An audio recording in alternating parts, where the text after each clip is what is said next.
Hello, Philadelphia! I'm Bruce Buffer. It's time for the Anthony Gargano Show! Good morning, good morning, good morning. Happy Friday. It's freaking Friday, baby. We gotta love that. What do you say, VJ? Good morning, buddy boy. Friday the 13th. Friday the 13th. Yeah. Yeah, I love Friday. I'm a big 13 man. Yeah. I was born on the 13th. Oh, all right. There you go. 13 in Italy, 13 is a lucky number. Ooh. Yeah, so I always wore 13. I got Massimo, he wears 13. I like that. We're a family of 13s. You a 13 shoe? I am. I'm a 13. 13's all around, I'm baby. a 13 man. Look at man. I'm a 13 man. I wear a 13 sneaker. And yes, we're all 13s. And it's St. Anthony's feast day today. It is? Yes. What's that mean? So, did you go to Catholic school? No? Yeah. I went to Catholic school. I thought you did. So, there's a feast day, right, for every saint. Okay. You didn't know that? No, but I mean, you may be So- more attuned to what St. Anthony's feast day. I probably just zoned it out because I'm not an Anthony. Well, no, but there's a Saint everything. There's a Saint Andrew. Yeah, There's I don't a know what Saint we Greg. do on St. Agnes Day or St. Greg Day. I don't know what Gregory, if there's a Saint. I'm sure there is a Saint Greg. Gregory. Pope. There's a couple popes. Yeah, Gregory has to be a part of it. No, so St. Joseph's Day, you heard of St. Joseph's Day? They make the cakes. Yeah. You don't know St. Joseph? Nah. What kind? This is what I mean about you, right? Like, you're I was supposed an to be. older boy, dude. Come on. Who's the older boy here? You don't know about the St. Joseph's Day cake? What kind of cake is it? Oh, my God. It's like a Sfogliadelle. A what? Yeah, what is that? What the heck is that? What kind of cake? A Sfogliadelle? A Sfogliatelle, yeah. Sfogliatelle. It's Google St. Joseph's cake. You know, Termini's. Yeah. Like, they make it's a big deal, like St. Joseph's Day. Zeppeli, the Zeppeli. I'm sorry. Giuseppe. It's a Zeppeli. It's not a Sfogliadelle. It's a Zeppeli. Yeah, how could you not know this? Cream-filled pastry. A cream puff. I love a cream puff. Yeah, it's it's a cream puff. Zeppeli. That's right. Zeppeli. Anyway, yeah, every feast day they have, like, you know, the cakes. I don't know where it comes from, but today's one of my best friends, Vinny, his sister Louise. I mean, we're all family, right? Yeah. So Louise just texted me, "Happy Feast Day." Louise Pitaro, Louise Maley Pitaro. She's like my sister, adopted sister. She's her and Teresa. They're fantastic. So she never forgets. She sends me a text every St. Anthony's Day. Happy Feast Day to you, for you and little Aunt. But every Saint's Day is not a feast day, though, right? Yeah, it's their feast day. Yes, That's their any feast day? it's called a feast day. Oh, all right. And if you're the namesake, that's like it's a little mini tiny celebration for you. Okay. What do you feast on? What's the dish? Well, in the case of St. Joseph's, it's a Zeppeli. The Zeppeli. The Anthony, I don't know. I have no idea. My mother would do it. In fact, my mother would give me a card on every St. Anthony's feast day. She would give me a card, and there would be like $10 in it. I used to like it because I got $10 every year. Sure. Yeah, my grandmother, my Aunt Cookie, like they would give you a few dollars for your feast day. Oh, yo. Take it to the 5 and dime. Yeah, you got to pull up a picture of St. Anthony. He's got a solid, like, monk dome going on. Yeah. Wow. He's like a big deal. St. Anthony of Padua. Yeah. So he's the patron saint of lost things. Yeah, I know that. So- Please, St. Anthony, come around. Something's lost, can't be found. He said Yes, something like that. very good. Yeah. Like you don't find. I used to do it all the time. I can't find my such. My mother would be like, "Say a prayer to St. Anthony." Boom, It worked always every worked. time. It worked. Yes, It was your cheat code for losing stuff, St. Anthony. Yes. In fact, I keep going. I'm like, St. Anthony, find me that rating gauge. Yeah. Please, St. Anthony, find me an agent who likes my rating. There he is. Yeah, that's a strong haircut, man. He's A the little man, puff in St. the front. Anthony. Yeah, man. St. Anthony's a man. There you go. My man. That's the biggest monk dome I've ever seen. I bet you now we got Danny coming in for making Varsity, which we love. And I know Danny will know all about the feast days. Do you look up St. Gregory? He's probably got skinny jeans on. Let me see what this cat looks like. He's St. Gregory's a hipster. It's just a pope. I don't think there's a saint. It's just Pope. Pope Gregory the First, commonly known as St. Gregory. Well, I mean, you got a saint. I mean, if there's a pope name, it's a saint name. So St. Anthony, I just looked up the feast day and what you have. You have pasta, meatballs, rolls, what is this? and cake for dessert. Feast day? And what, cake? And cake for dessert. So you get pasta? Pasta and meatballs. With rolls and cake wait a for minute, dessert. I thought he was Portuguese, St. Anthony, no? He's from Padua. I thought that's where he did his mission. Yeah, I don't know. St. Anthony of Padua. He was the bread monk, apparently. Oh, yeah? That's a good monk. Yeah. You get the bread. Yeah, you gotta have the bread man. There you go. Today is also, these stupid calendar days, the first Friday 13th of the year is called National Blame Someone Else Day. Is it really? Yeah. That's Daryl Morey's day. Happy Blame Someone Else Day, Daryl Morey. There you go, Daryl. It's your holiday. It's your holiday, buddy. Okay, National Excuse Day, buddy. I love it. That's absolutely fabulous. Can I just, before we get into the Phillies and the weekend, and a lot of football today, because I'll be honest, we're in football. I'm in football mode. Right. I mean, that goes without saying. I know, but what are we, 83? 83. Yep, 83 days away from the start of the NFL season.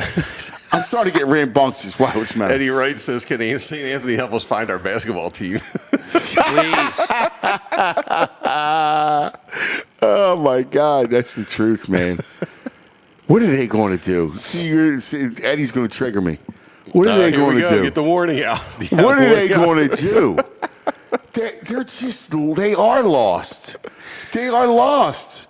I can't come up with an idea to fix them. Yeah. I can't take it.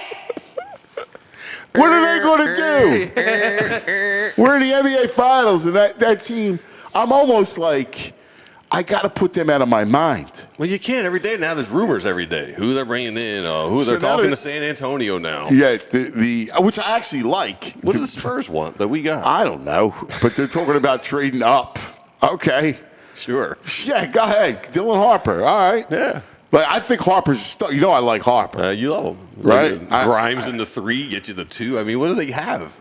I don't know. I don't know. I'm hoping that Eel pulls some sort of magic trick. He's working on a new play, a new musical. Yeah, there's no magic coming from him. Tiny baseball players He's now. out on the magic. You got no faith, huh? I don't blame you. Yeah, needs magic beans or something to eat. Yeah, no, I hear you. I hear you.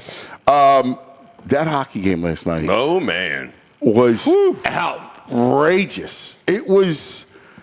I mean, it's hard to come up with theater like that. Just when you think it's over. Like, it was 3-0 Florida. First of all, the first 10 minutes were outrageous, and it's 0-0. Yeah. Right? 0-0. You're like, all right, it's good hockey.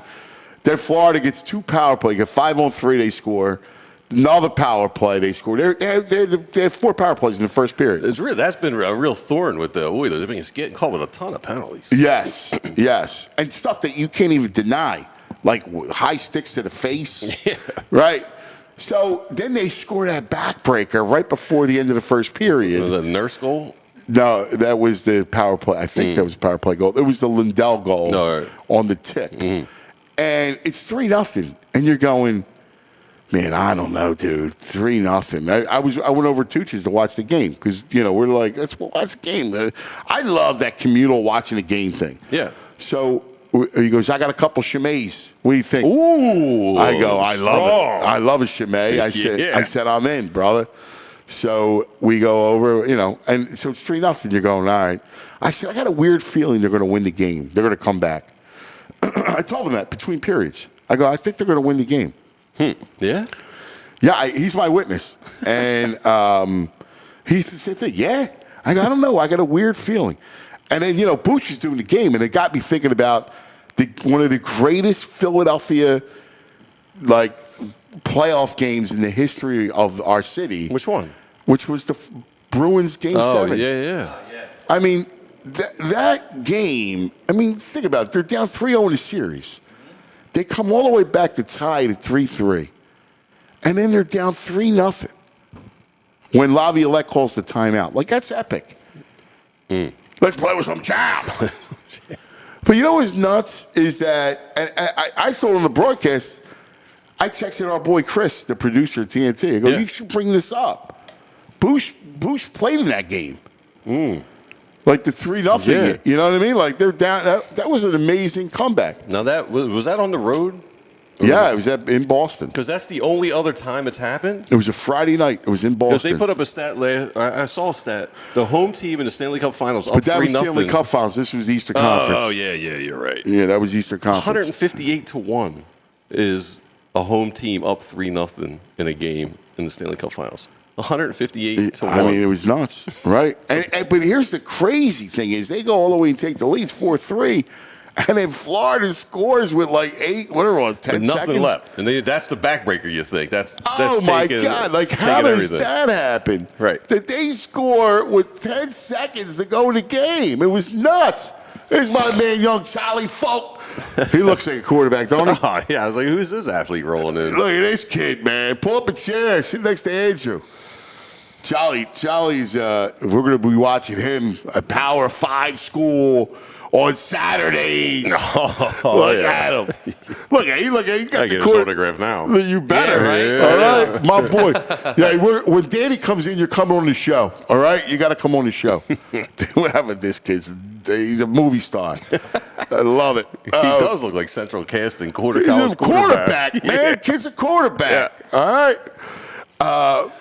But they tied the game. Then you think Oilers can't have anything left after that. No, that's the ultimate backbreaker. Yeah, all the way back. And ultimate backbreaker. They think they got it. And then 20 or 10 seconds left. Oh, kick in the gut. And then it's overtime, just up and down. And like you don't know. And then Draisaitl. He's so Leon badass. the professional. He's with a guy on his back. He's so strong. Dude, between him and McDavid, did you see the move that McDavid made last night? Where he splits the defense. He puts the puck through somebody's skate, able to get through the entire line of defense, and he makes, I mean, I've never seen a move like this. He comes out, I don't know if you can find it. It's got to be all over social media. I'll take a look. And he goes to the backhand, and he just couldn't get enough lift, and Bob saved it. But you know who saved the game for Edmonton? Yeah, the pick. Yeah, the pick. Pick your nose. You got two former Flyer goalies in a Stanley Cup final game. I know the pick stunk when he was here, but it's just the irony of it all. But he comes in relief. He's like freaking Mariano Rivera. He got the glove, just nipped the one, hit the post. Hit the crossbar. Yeah, dude. That was outrageous. I mean, Pickard was unbelievable. And then Draisaitl, they just put the puck on the net, you know. But dude was open. I think it was Corey Perry. The goal hit the Panther and went in, but Corey Perry was wide open. It was going to be a goal either way. Yeah. His skate, he redirected it off his skate. What a game! I think it was just great. It was great sports, man. It was just unbelievable. Now it's tipped now the other way. You're thinking, oh man, the Panthers got to be decimated after that. That's when you know, dude. Like that's when you know it's just an even series. Yeah, it's evenly matched. You got it. Look at this play. What do you see? Look at this. Look at that. Look, are you kidding me? He's like a video game player every time. Is. Look at this. He got it with his skate. Bob. Look, this is the move, Andrew. Let it play right here. Look at this. Boom. Dude falls down. Are you kidding me? As Raftery would say, there's some lingerie on the deck. Yes. Yes. That's McJesus. That's outrageous. That's McJesus. He needs a feast day. He does, man. McJesus is out of his mind, dude. Like, that's ridiculous. Oh, dude texting us that my feast day is September 3rd. I got to make a note of that. There you go. All right? You South Philly Catholics are crazy. Well, you never heard of a feast day? No. Never. Like I don't know, a day. This is their day. I didn't know it was called a feast day. You guys like to eat. Yeah, I never heard of that. I didn't go to Catholic school, I was so raised by I'm out on that. the but good nuns at Holy Innocents. And, How could you not know? If you went to Catholic It's school, the how nuns' could you fault. not know? I'm blaming it's our Maury days. The nuns' fault. They didn't teach us. You have to know this. I bet you, Danny, when Danny comes in, Danny Oh, he knows. 100% knows. Yeah, definitely. He's probably wearing one of those scapulas under his He's shirt. probably got the shirt on for St. Anthony today. Listen, Danny knows. Charlie, you never heard of a feast day? Have you heard of it? I wouldn't think so. Yeah, you're younger. He's busy playing ball. Yeah, he's got to focus. Yeah. He's exactly. He's at feast. but he's at the prep, right? He's at St. Joe's Prep. True. So he would know. Yeah. Hey, by the way, chat is loving your 2 coffees today. Double fisting Wait, the what is Joe. going on with that? So I stopped Massimo. I had to drop Massimo off at school. Yeah. So he needed something to eat. Mm-hmm. So I stopped and got him Wawa. Okay. To bring to school. So then I stopped and I got a coffee for the ride from Wawa to his school, which is like 10 minutes. Okay. So I knew that this was not enough to get me through the day. So I also stopped, and I'm mad at Starbucks from that lady. From the rough return. Right. My coffee returned the next day. Right. So I'm mad at her. This I'm mad guy's at returning a coffee jar. The next day, you bring in a coffee back saying it's the wrong order. Why is that wrong? It's not wrong. It's just funny. Why is it the next? It's the next day. It's just funny. So, listen to me. Right. So I go get my coffee. I go to this Starbucks almost every day. I order my order's the easiest order. It's a venti Americano. No sugar, no cream, black. Like, you can't get easier than that order. They've messed it up a couple times. So they messed it up again. And now I'm pissed off because I can't do the show without coffee. So I wind up going, so what am I going to do? I have to, on my way to work, I'm not going to double back. Once I realize I'm already on the expressway, I realized that they gave me the wrong coffee. So I'm not going to double back. I can't. I'm going to get to work. So to prove that they gave me the wrong coffee, I kept it in my car. So the next day I go over, This is at the drive-through window, too, not the walk-in. who gives a crap? That's a good part of the story. So I go, and I go, listen, you guys gave me the wrong coffee yesterday. So make it right. Make it right. I mean, not for nothing. Make it right. I can see him saying that. Make it right. Like Tony Soprano's at the window. Hey, you gave me the wrong coffee. Make it right, hon. Well, no, but seriously. So because I ordered my coffee, and I go, well, you gave me the wrong coffee yesterday. So they want to charge me. I was like, no. I go, you got to make it right. I said, you messed up yesterday. Here's the proof. And I hand them the coffee. The full coffee. Yes, untouched, full coffee. And then the girl, manager walks over or whatever, and she said, she goes into this whole thing and was like, well, you could be I'm a human. I know you're a human, hon. Like, I get it, all right? You're not a dog, you're not a cat, you're a human. I get it. Oh, my. So anyway, I stopped. I'm boycotting it. So then I stopped today at Dunkin' Donuts because I knew I needed another cup to get me through the day. So do you prefer the By the way, Dunkin'? Boo calls you and Andrew pagans. No, I respect that. So I'll he's own that. married to a pagan. Yeah, come on, Boo. I'm going out. I'm going to do some salt caves this weekend. Yeah. Salt cave sounds nice. yeah. All right. Wait, do you prefer the Dunkin' over the Starbucks? No, I don't really care. I just need. I do. I hate to say it. I do like the Starbucks espresso. Yeah, so you're going to spite yourself now. Yeah, I mean, the Dunkin' Donuts Americano is good. The spike coffee. Wawa doesn't He's have going it. to open up his own But shop Wawa now. has a good dark roast. They get the beans. So I just go with the dark roast at Wawa. Yeah. So that's what I do. So I'll be doing both of them today. This poor kid's like, what am I doing here? No, Charlie's coming in because he's going into his junior year at St. Joe's Prep, and it's a big year.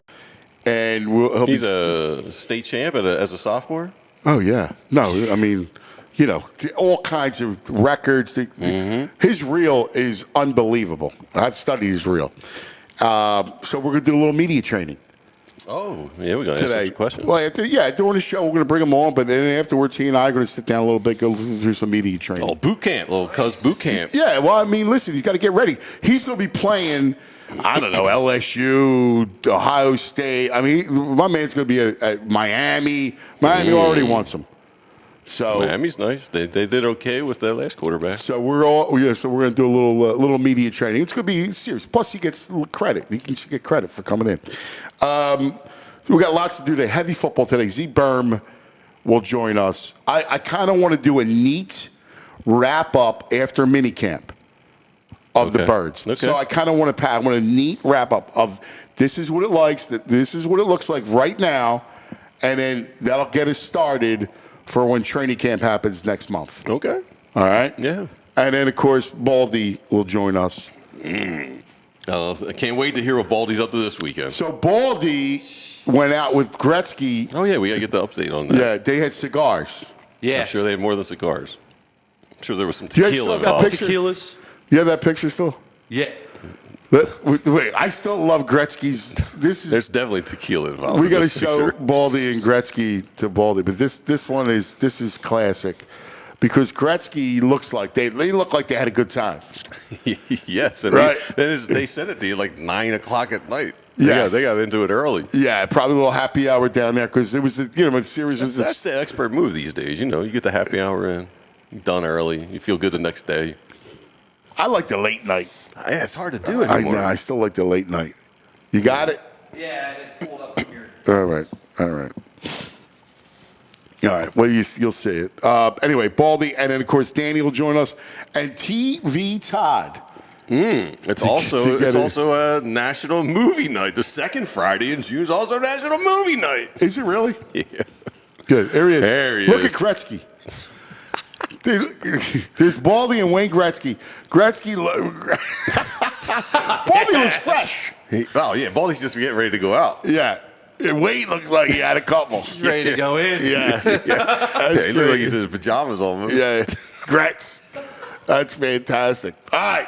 Lots to get to. Let's talk about some of our friends, shall we? Let's talk about Cherry Hill Kia. All right? A Folk Auto Group dealership, baby. Cherry Hill Kia we love. That's Bill. Bill runs Cherry Hill Kia for Charlie. And if I told you, you got to go check out all the Kias he's got right now. So right now, he's got over 450 new Kias to choose from. They have over 40 Tellurides, over 100 Sportages, over 35 Carnivals, over 75 Celtos, and over 80 Souls. Yeah, that's my jam. That's the your Soul. jam, the Soul. Yeah. Yeah, I know. You love it. You love got the to Soul. upgrade it to the premium sound system, and it'll bang, and that little Soul, it'll sound great. That's awesome, man. Kia is the hottest automotive brand in the country for a reason. This is wild. 7 of their models received 2025 Car and Drivers Editor's Choice Awards, which is amazing considering there were more than 450 models tested and only 20 industry-wide received this award. So they grabbed 7 of those 20. Amazing. And then you get that, the best warranty in the automotive business. 10 years, 100,000-mile powertrain. 5 years, 160,000-mile bumper to bumper. Stop in today. You tell them PHLY or you tell them Cuz sent you. And trust me, Bill's going to give you the Cuz discount. All right? You need a ride. You have to go to Cherry Hill Kia, all right? Drive home your new Kia today, just minutes from all bridges. Available online 24/7, KiaofCherryHill.com.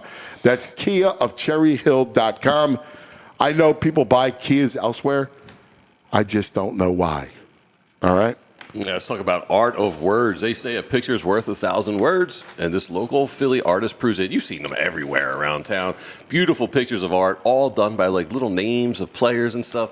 So each piece is made entirely from handwritten words, like every eagle forming the link at every Philly shaping Citizens Bank Park.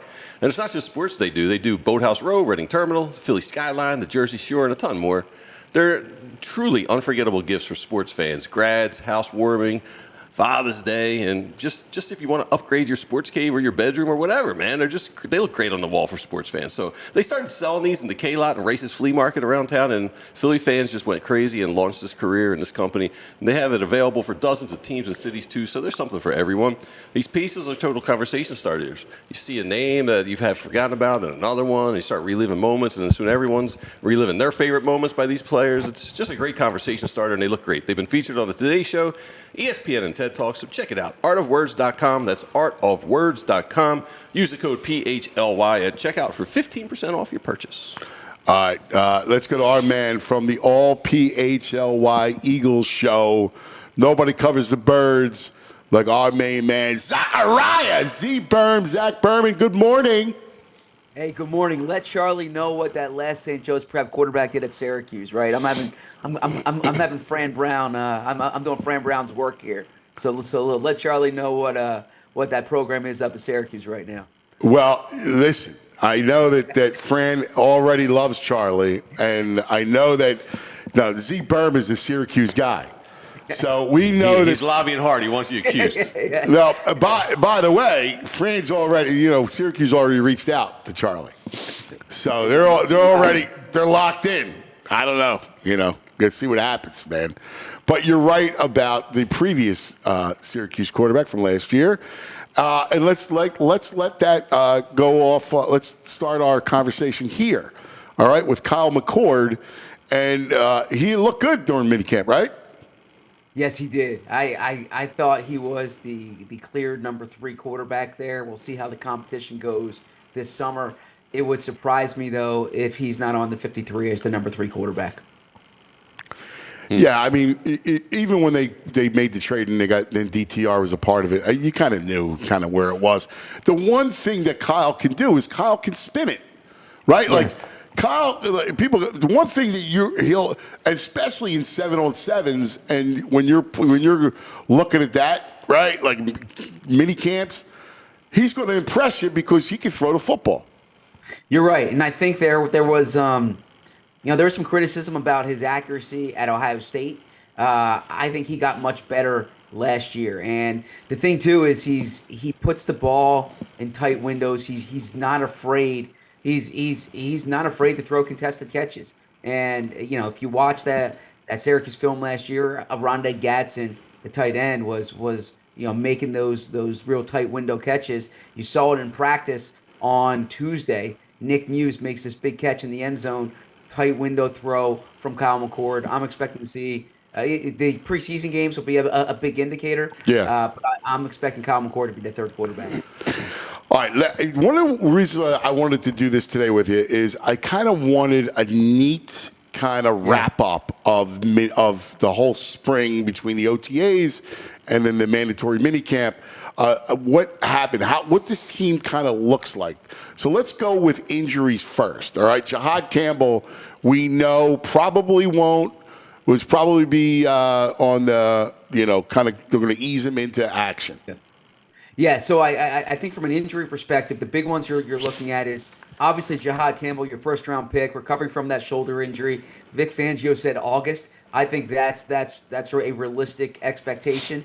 You wonder how deep into August last year Cooper DeJean got injured during the summer. He didn't return to practice until joint practices in New England. So that was the 2nd preseason game, and that's really why DeJean wasn't in the starting lineup week 1. So if you're talking early August, I think that's a good sign for the Eagles. If you're talking mid to late August, what I think is important to recognize is that once you get past that 2nd preseason game, the team's in game planning mode, right? The team starts to prepare for week 1 against Dallas. So if Jahad Campbell's not back by then you start to say, all right, maybe it's someone else in the starting lineup just because it's hard to make up those reps. But if you're talking the first week of August, that's a positive sign. When you look at it, Cam Jurgens recovering from surgery. You need to see Cam Jurgens back in there. Nothing to worry about long term, but obviously he wasn't practicing this summer. Nakobe Dean's going to take a while. We know that.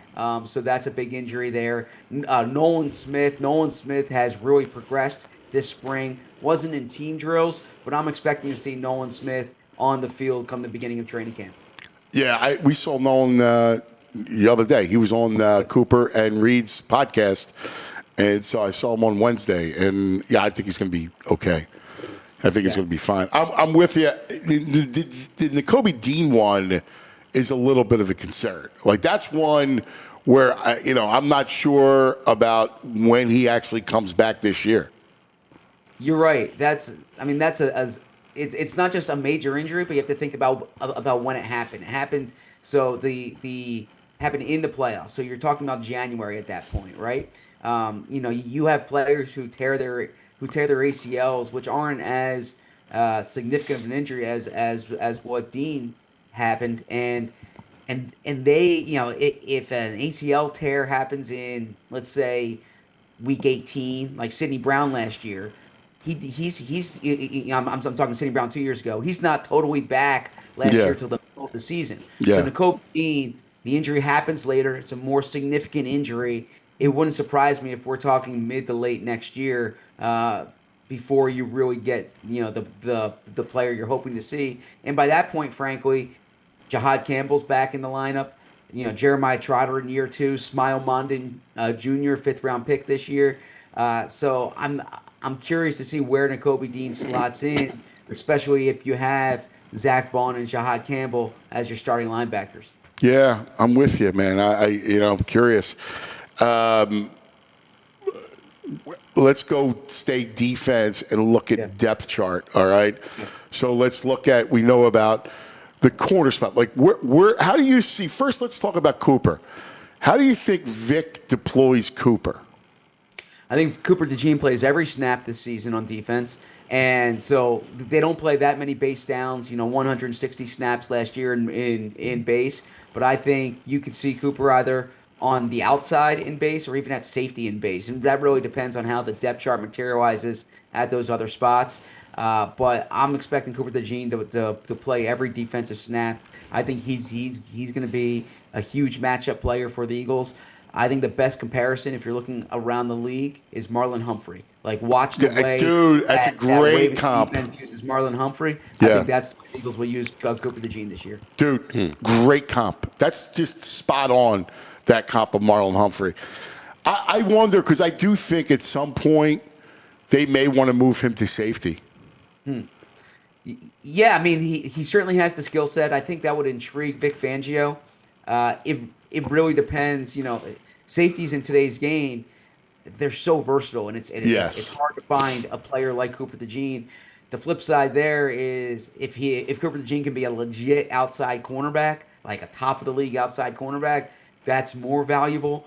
But if Cooper DeJean is in the, let's say, 75th percentile at outside cornerback, and he can be top of the league safety, I would rather him be top of the league safety in that situation, especially if you think Keely Ringo can be a solid starter for you on the outside, and you have Keely and Quinion. I'd be real intrigued by Cooper DeJean at safety. I thought that coming out of Iowa, frankly. Yeah, I did too. It's funny because I do think they're leaning that way. I think they're already discussed it. And I wonder, as valuable as he can be on the outside, the fact that you have Quinion and you have Quinion Mitchell in one, I think it allows them to show the versatility. And they love him, and I do too, in the middle of the field. Because he just makes plays. And his physicality in the middle of the field, you saw it, man. You saw a number of physical plays, not to mention the Derrick Henry play, right? Sure. Which was the obvious. But he's such a physical player that, you're almost, when you're playing outside corner, you're almost taking that away from him. You're absolutely right. And really, it's so, not to compare him and Quinion, but I want Cooper DeJean around the ball. Yes. Right? Like, I want Cooper DeJean around the ball. What makes Quinion special is teams don't want to throw the ball toward him. Right? So if the ball's not coming toward Quinion, he's doing his job well. I would want to see Cooper DeJean around the ball because I think he, the physicality, the athleticism, the instincts that he has. You saw it at Iowa. You saw it last year. Like, you mentioned that Derrick Henry play. I think, too, that fourth down play against Jamar Chase. Yes. Against Cincinnati. That was a great play. Yeah. That was Jamar Chase. The kid just lit up. There was the pick four of six those in the plays. Super Bowl. the pick six in the Super Bowl, the instincts that he had Yes. on that play to read it, to cut it off. I want Cooper DeJean around the ball, so I'm with you on the safety thing. It's like rock, paper, scissors, right? Exactly. Like Quignon is paper. Let him cover. It'll cover you. And Coop is a rock. Yeah, I like that. You should trademark that one. That's a good one. All right. Let's go fronts. What the front's going to look like depth wise? Like we know they lost a lot in the front. So what is that going to look like?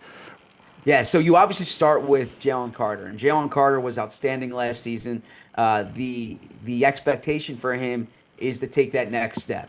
Now, when you talk about top defensive tackles in the NFL, you obviously talk about Chris Jones, you talk about Dexter Lawrence. You want Jalen Carter to be in that conversation right away. And I think he obviously has the skill set to do it. He has the opportunity to do it. Jalen Carter entering year 3 is where you start.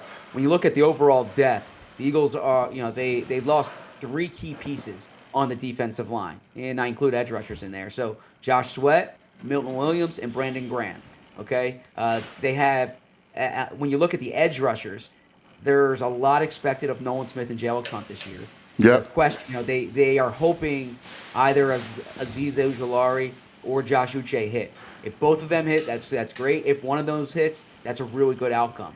I still don't think the Eagles are finished at edge rusher. I think that's a position they'll continue to watch. At defensive tackle, Moro Ojimo is taking that next step this year, and they need Moro Ojimo to fill in for Milton Williams, and then Jordan Davis needs to be a factor in the passing game. He needs to be more than just a nose tackle. But I think the variable here, and I know you're going to like to hear this. I know Matt Rule's going to like to hear this. Yeah, baby. Is Ty Robinson. Ty. Of all the draft picks, like Ty Robinson is one that fans shouldn't sleep on here because he's going to have a role on this defensive line. He's most ready. Yes, he's 24 years old. When you draft a 24-year-old, it's not a 2-3 year project, right? Right. Ty Robinson's here to fill a role on the defensive line. And so I actually feel comfortable about the interior of the line. My question marks are more on the edge. And a lot of it has to do with, can Josh Uche or Azeez Ojulari emerge into a contributing player for you? Yeah, dude, I'm with you, man. I like Ojulari. I told you before what Spags said about Uche, and the fact that he's a better fit for Fangio's system. So I don't know. I mean, I'm bullish on this defense, even though they lost a lot. Once you get Campbell in there, Campbell's a wrecking ball, dude. Like, I think the fans are going to love Jihad Campbell once he gets in there. I agree, and look though, they lose 4 to 5 starters, and I think that's where a lot of the attention goes to. I think if you talk to Vic, one of the things that he's probably curious about is how does the depth look, and what I mean by that is when Slay goes down last year, right. Isaiah Rodgers steps in. Yeah. When the Koepka goes down in the playoffs last year, Oren Burke steps in.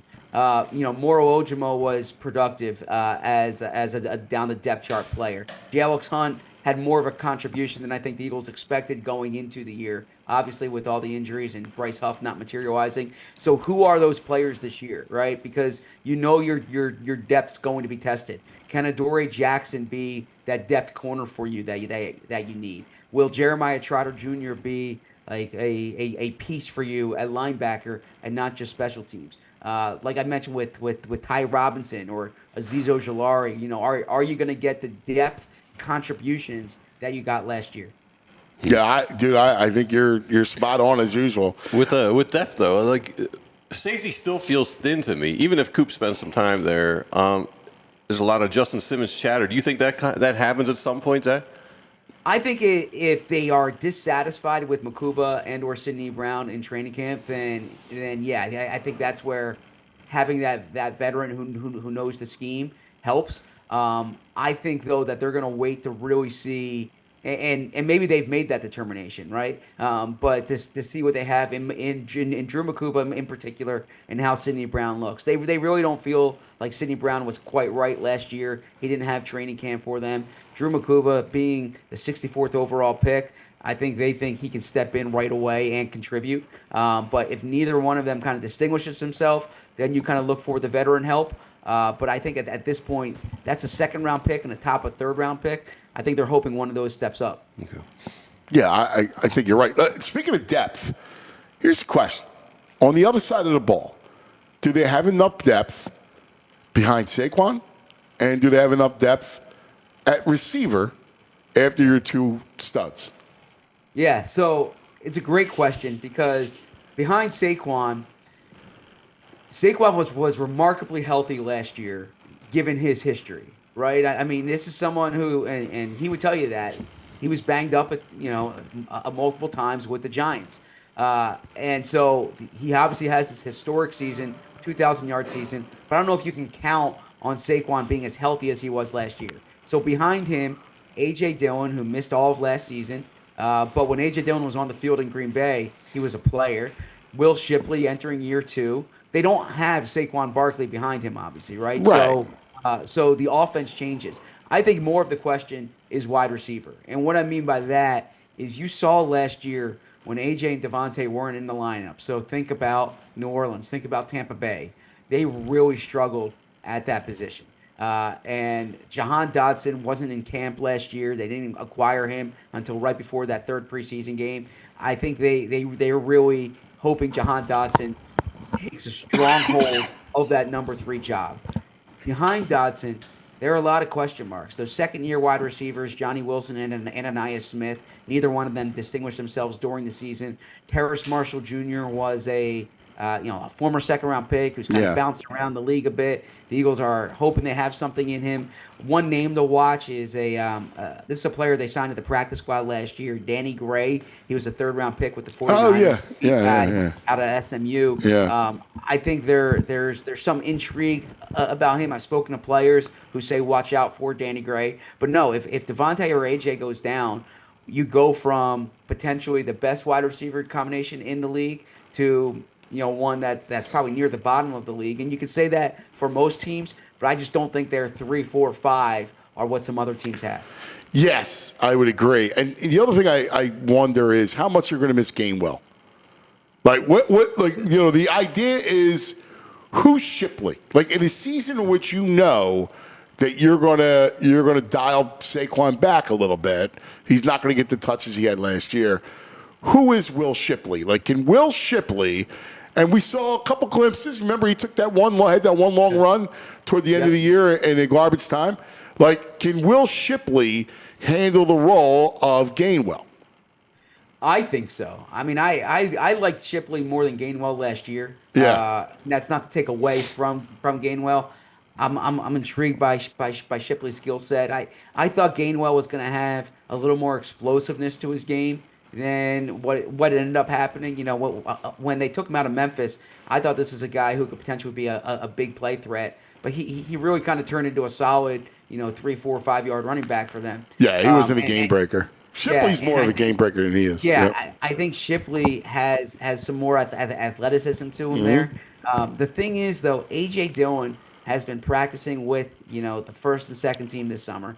I think if A.J. Dillon, if his neck is healthy, A.J. Dillon's going to be part of that backfield rotation.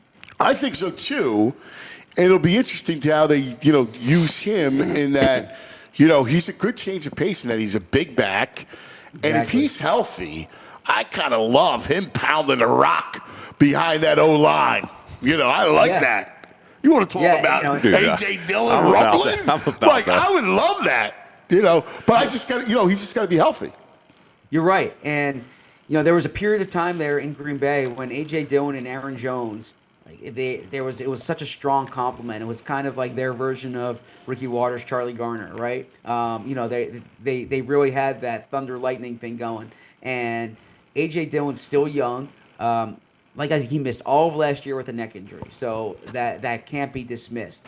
He was cleared the Eagles think that he can contribute. And this is not like a washed up veteran that they signed. This is a mid-20s player who's proven that he can be a productive running back on a playoff team.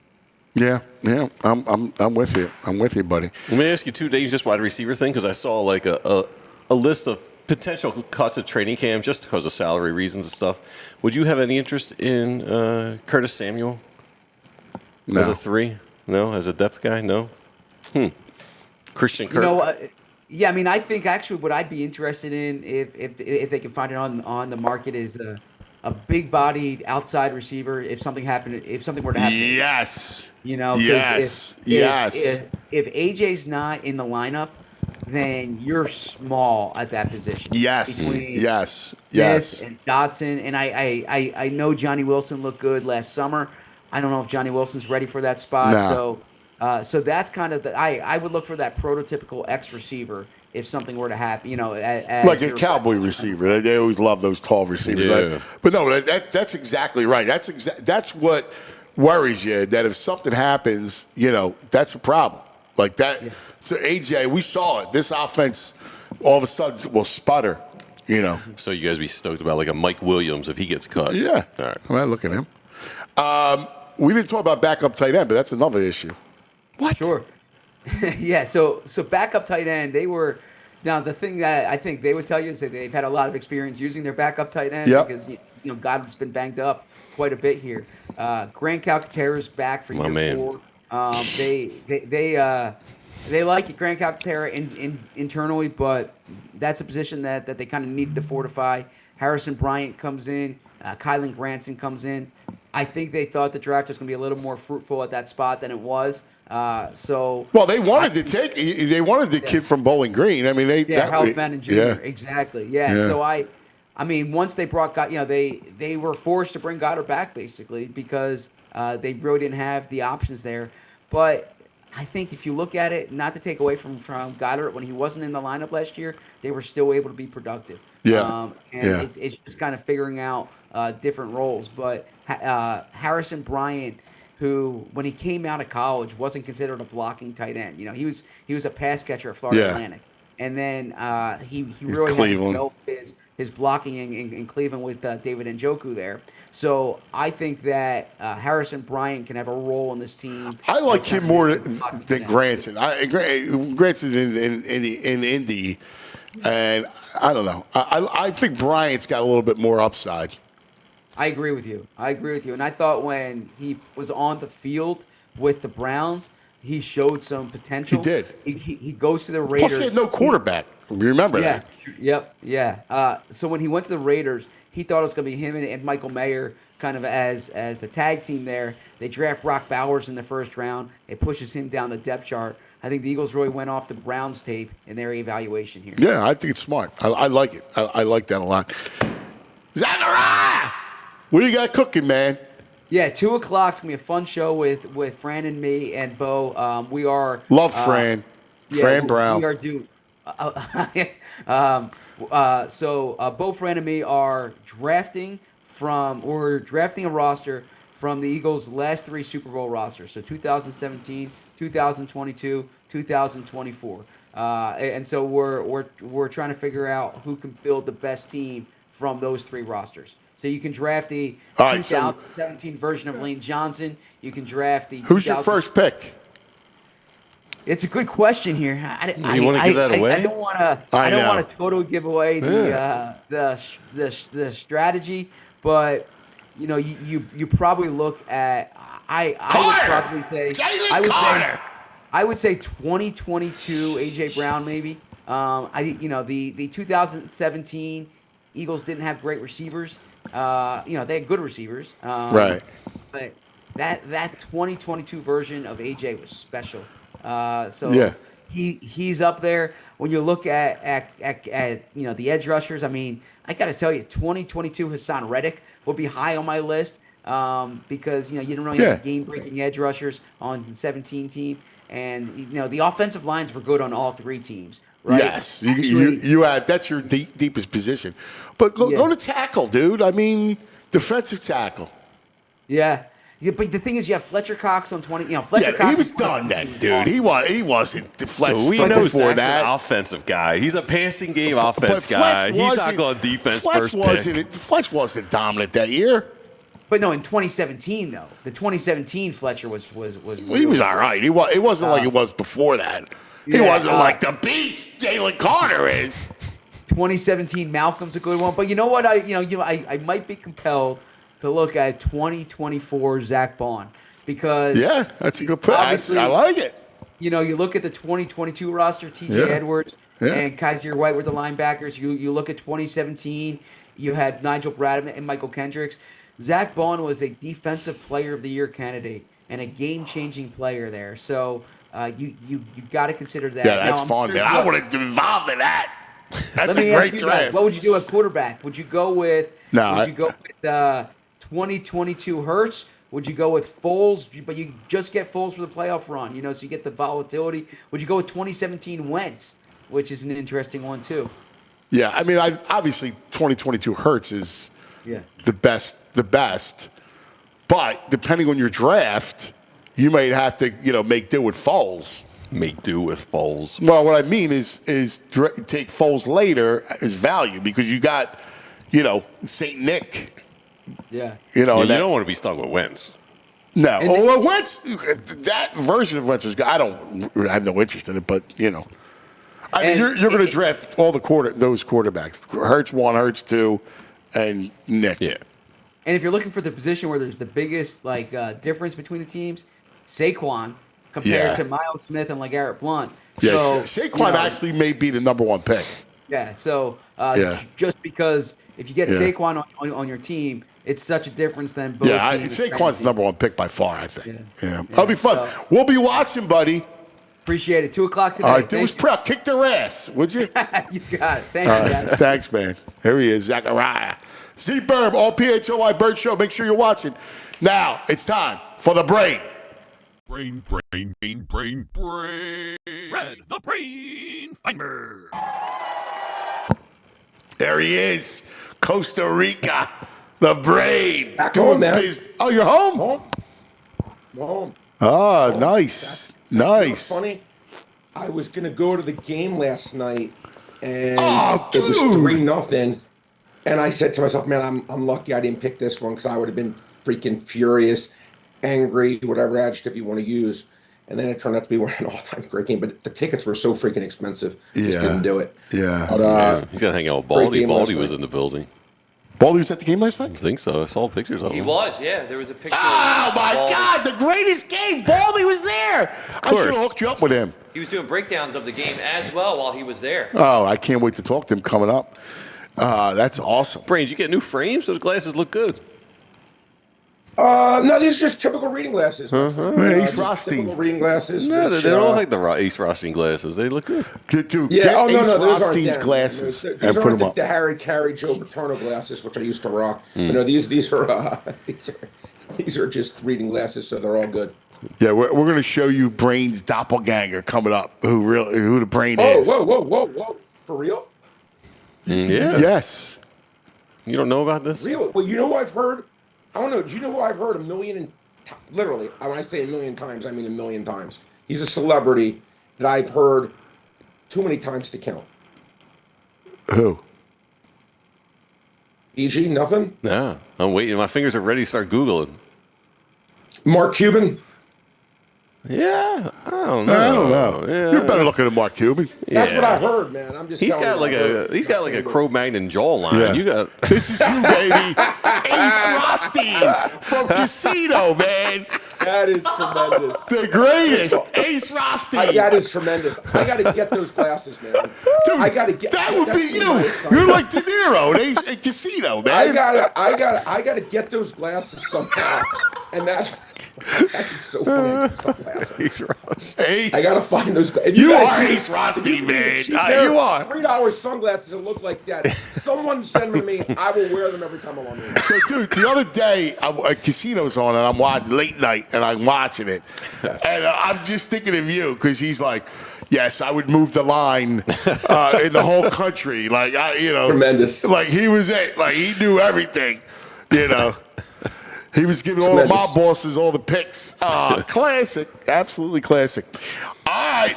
That game was unbelievable. I told Tooch, I go, dude, you should take Edmonton. They were down 3-0, and they were plus 950.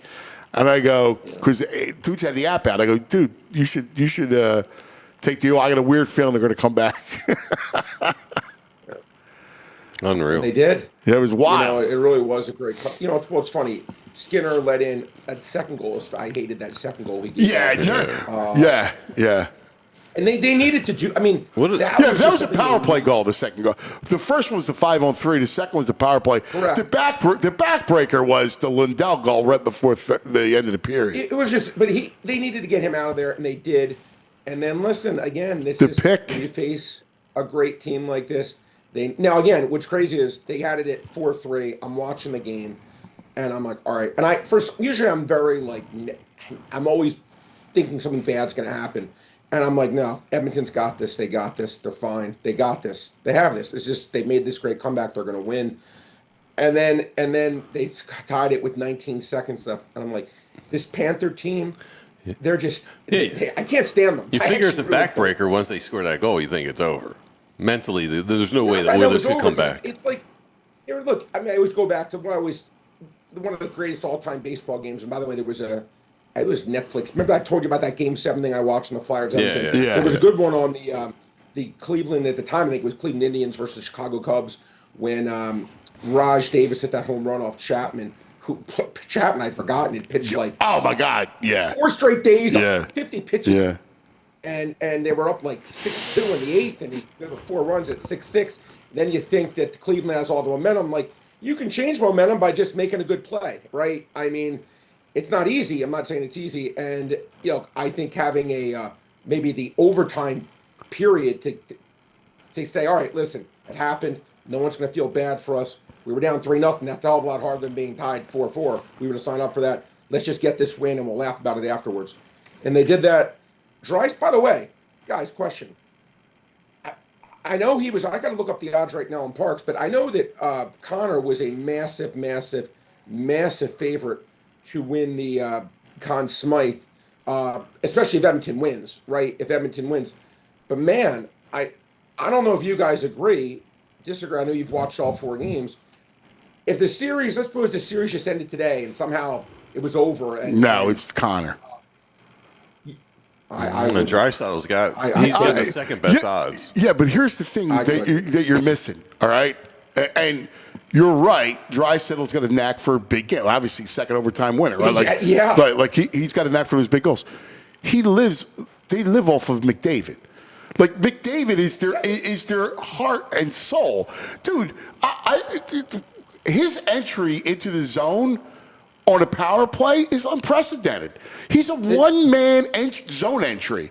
Did you see I'm the not move arguing that who's he the better makes? player, Anthony. We're not. If Scottie Scheffler shoots a 74 in one day and some other guy shoots a 72, I just think that guy's better. No, I'm with you in you're talking about the production but in this series, and I'm looking, Parks now has McDavid behind Draisaitl. Yeah. I get news I for think you. it's accurate, slightly. All I'm saying is, I don't think it's unfair. Yeah, I'm not saying it's unfair, but I'm a McDavid truther. Like, dude, I get that. Just in this series alone, like what he allows them to do. Like he allows Draisaitl to be just a sniper, right? Like he allows all that happen. Everything revolves around him. If he's not 100%. There, they have no chance at winning. None. Well, you're right. No, I'm not saying, but if Draisaitl hadn't been in their series, they'd be down 4-0. I mean, Corey Perry would have scored. He would have scored that goal. Well, that would have been a great pass, but he would have scored that. I'm not taking away from Draisaitl. He's terrific, but I don't think he shines Connor's skates. Right. Well, the Connor's the number 1 player in the sport. I get it, but I think you could argue Draisaitl's top 3. I mean, listen, Leon, the professional, man. He's terrific. Yeah. And he You won a guys are Hart forgetting about Trophy. Nugent Hopkins. You've been ruffled my boy. He's having another good series. Ted had a good goal last night. He's having another good series. Ted. But anyway, Collegeville Nick, who's Collegeville Nick, who friend of the show, he's been on here. He grabbed them at plus 1,300 when they were down 3 goals. He sent me a picture of his ticket. Yeah. Nice, Nicky. Yeah. 1,300. Nice. All right, we got game 4. Oh, my God. Indiana OKC. How do we attack that game tonight? Indiana OKC. Danny's like, who you like, Dan? He thinks the Pacers win. He's all That's TJ a McConnell hoop right there. He loves TJ McConnell. What does the only Ace Rothstein say about game 4? You know, Anthony, look, again, they're doing what they did for game 2. The exact same thing. They're saying everyone's going to want to take OKC, right? They're going to want to take them. Okay, we'll let you take them, but we're going to tax you. The line closed at 5 in game 3. We're going to charge you a 1-point tax just because we know everyone's going to want to take that game. The line is right now 6 on Parks. You know, it's interesting because you want to go by the data of the entire totality of how these teams are, and you'd say to yourself, how is OKC not better? How are they not going to win this game? But then when you look at it, you're like, okay, they've played. We've watched both teams in these series. Denver took them a tough 7-game series. Indiana legitimately they just keep winning, and at some point you just have to give them credit. I'm not betting this game. The only thing I did bet, which I'll give out on the show, is when I official picks. I keep betting every game, and I've won it about 70% of the playoffs. I'm going to take TJ McConnell over 6.5 points again. Yeah, everybody's on the TJ train. Wow. Well, no, they keep making it 6.5. He's incredible. I love that guy, but I'll bet in that. I looked at, but again, I bet in game 1, I laid 1 and I closed 1.5. I laid 1 because I thought to get off to a good start. OKC plays the best in the first quarter because Shea plays all 12 minutes. That's always been their best all year. Yes. Now, you look at, again, it's like there's no free lunches. You know, What is get it? A 2, it's funny. I think it's 2. If you can get a 2, I would probably lay 2 maybe with OKC in the first quarter, because I'll say this: if OKC doesn't get off to a good start, to me that's their edge. Those big minutes when Shea's fresh playing in the first quarter, that's been their best quarter all season. If I'm looking to play OKC, I would look to lay 2 in the first quarter, get out of Dodge, whatever happens, because if they're not covering after the first quarter, I'll probably lean Indiana. I'll be honest. Yeah. Indiana, Yeah. all they've done is make everyone wrong. That's a great way to approach it. Yeah. OKC's minus really 155 in the first quarter just to have the lead. Money 155, line, they're minus 182. Hey, I would also look at what's Obi Toppin's point total? Because here's why. Matherin. I think it's 8.5. Okay, so Matherin went bananas, right? So you know that he's not doing that again tonight.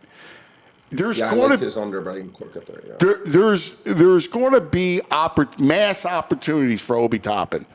He gets minutes. He's going to get shots. 9.5. 9.5. Yeah, I like him. Slow, which is good. I like Obi Toppin to get his points. He's been getting the minutes, Anthony. He's been getting the minutes, and he's played well. Again, this is.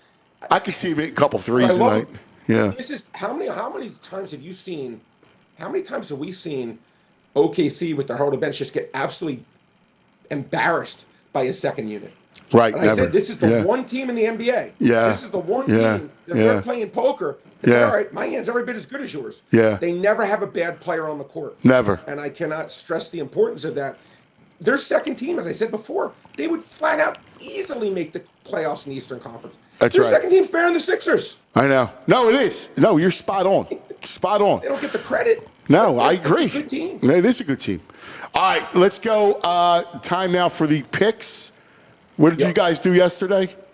I went 1 and 2. One of my losses, a Mickey Moniak walk-off. Oh, yeah. You gotta be kidding me. You gotta be kidding me. Yeah, but you laid 2.5. No, 1.5. Oh, I had you down for 2.5. 1.5. All right. Still, Mickey Moniak. Mickey Moniak. You gotta still be would have kidding me. lost. It was 7-6. Anthony, I'm watching this game because I had a big bet on under 4.5 runs in the Sonny Gray game. It's 1-0. The guy pitched a no-hitter for me. The rookie for the Brewers. 1-0, no men on 2 outs, bottom of the 5th. How can I lose? They need to be 4 runs scored with no men on 2 outs. Single, home run slam. Yeah.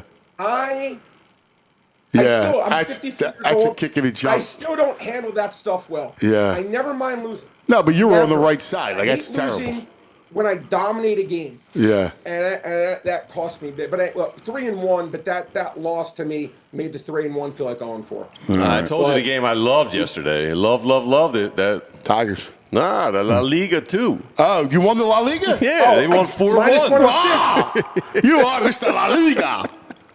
I mean, you talk about easy, man. I should have just done that. Yep. You don't have to do about anything else. You never lose that You stuff. want But, La Liga, you talk to VG.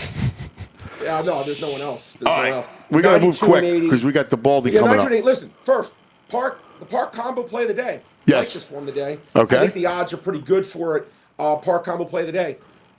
Don't be mad. Don't be mad. We're going to go under in the Phillies game, which I know you're not going to be about that, but I'm going to take the Blue Jays plus 290. Under and plus 290. Now, why'd I take the Blue Jays plus 290? Because the Phillies were, I think, like plus 220 if you did it, and I like the under in the game, which will be one of my official bets. So I do like under plus 290 with the Blue Jays. I think it's a 50-50 kind of game. We're going to start out first play of the game. We're going to take under 4.5 runs in this game. Gossman against Suarez. Gossman's been really, really good this year. Don't love the way the Phillies lineup's been hitting recently. Suarez has been great since that first start. Yeah. I don't think there's going to be 5 runs scored. Give me under 4.5, 5-inning line. Yeah. First play of the game. I could say it. Brain, of course, is brought to us by the Bet Park Sportsbook online casino app. So make sure that you check out all those stuff that he talks about right now on the app. All right? You got everything on there, everything that he's going to talk about, that we talk about, the basketball, the hockey, all the baseball stuff is right there on the app. And the Bet Parks app presents the Brain. Also, don't forget, new customers get up to $1,000 casino bonus back if you're down the first 24 hours. So you can check out all the details, the hot slots that he likes, all this stuff. BetParks.com is all the details. You're going to be 21. You got to be in PA, New Jersey, Michigan, Maryland, Ohio. Gambling problem, call 1-800-GAMBLER. All right, what do you got? I'm going Phillies over 3.5 runs today. Minus 143. You're spitting in Ace's face. Oh. Mm-hmm. Spitting in Ace's face. That hurts. I wouldn't do that. That's like literally, that hurts. If he had the ace glasses on, I would think twice about it. The readers, I feel pretty confident. All right, what else you got, Brain? All right, next, we start talking about TJ McConnell over 6.5 points. How can you not do it? All right. That taxes TJ over 6.5. All right, what do you got? I'm going Xander. Xander today is plus 150 head-to-head against Bryson DeChambeau. I'm taking Xander today. All right. You better watch out for Victor Hovland. He's climbing right now. I'm watching him here. Oh, yeah? Yeah, he's playing well. He's killing the greens. Oh, wow. Do you like anybody I like today that in the Open? You like anybody in the Open, Brain? No, I mean it's just look, it's gonna be hard. No, I didn't bet anything. It's gonna. It's just I like Danny D in the Open. I like. You like who? Koepka. He's on the Koepka train now. No, Danny Oh, T. well, you know what's funny? Yeah, go ahead. I was looking at Koepka before the tournament. He was 70-1. 70-1, Wow. and he was playing so bad. Yeah, and Brooksy. I'm kicking myself because he just raises his game in these moments. He does. All right, what else next you got? guys, I'm going to go Michael Walker under 5.5 strikeouts. He's 10-3 to that this year. He's averaging 4 strikeouts. Why are you making it 5.5? Okay. A guy averages 4. You shouldn't. That's my third bet of the day. In support of the soccer we've been doing, FIFA Club World Cup game this weekend, I'm going PSG regular time versus Atletico Madrid. They're minus 113. All right. PSG. And last but not least, we got to take Paul Skeens. Not Paul Skeener, but we got to take Paul Skeens. Pick him on the 5-inning line against the Cubs. The guy pitches shut it every freaking game. It may end 0-0, but that, you know what? I'll tie. Not the worst thing. Take the Pirates in the 5-inning line laying a low price. All right, you got the skis. All right, that's it. That's a light. Yeah, but I got to just say, I hope he can hear me. That Baldy, that photo with you and Wayne, literally first ballot Hall of Fame. I'd put it up. That was probably my favorite photo I've seen in my life. I loved it. Yeah. Loved it. It was awesome. He had a great time last night. I hear the voice. I hear the voice. He's in the green room. We will dive into last night for every which way with the Baldy coming up. Brain, great work as always. Good Appreciate luck. you guys as always. Thank you, buddy. Same, Brain. Brain brought to us by the Bet Park Sportsbook online casino app. You want to tell us about some Ashley? Yeah, I'd love to because flowers are blooming and so are the prices are bloom. Sale prices are blooming in Ashley. I'm sorry, I had to wait for the break. Oh, I'm sorry. Fraser Yeah, gave me that's the wait sign. Oh, no, we got to make sure The we do that. transition. Yeah. Yeah, we got to wait Yeah, for that to go transition. through. Yeah. Yes. So spring's here, and low prices are blooming at Ashley Furniture. So why don't you spring into some savings at Ashley? You can save up to 50% off living rooms, bedrooms, and dining rooms, and you can have it all delivered for free. Plus, you get long-term, no-interest financing. Save on top brand mattresses as well, and get free delivery, setup, and removal. But don't wait. Spring into savings now at Ashley, South Jersey, and Philadelphia. Financing is with approved credit. Minimum purchase required. Some exclusions may apply, but see the store for complete details. So hurry to an Ashley Furniture store in South Jersey or Philly, or check them out online. AshleyFurniture.com. All right, let's talk about Rothman, our good friends at Rothman Orthopedics. Talk about getting you back to what you love, all right, especially this summer. So whether you're biking through the Schuylkill, right, or biking by the Schuylkill, not through it, chasing your kids through the sprinkler or on the baseball field or on the football field like me, all right? Tackling that hiking trail. It's tough when your body doesn't cooperate, and that's where Rothman Orthopedics comes in. From aches after a pickup game to old injuries flaring up on summer adventures, Rothman's team of experts is here to help. With evidence-based care and a commitment to restoring your mobility, they're going to get you back out there stronger than ever, all right? Don't let pain put your summer on pause. Visit RothmanOrtho.com/PHLY to book your appointment today. Get back to doing what you love. Pain-free. That's it. Rothman Orthopedics, getting you back to your summer game is their mission. And now, the one, the only, Baldy.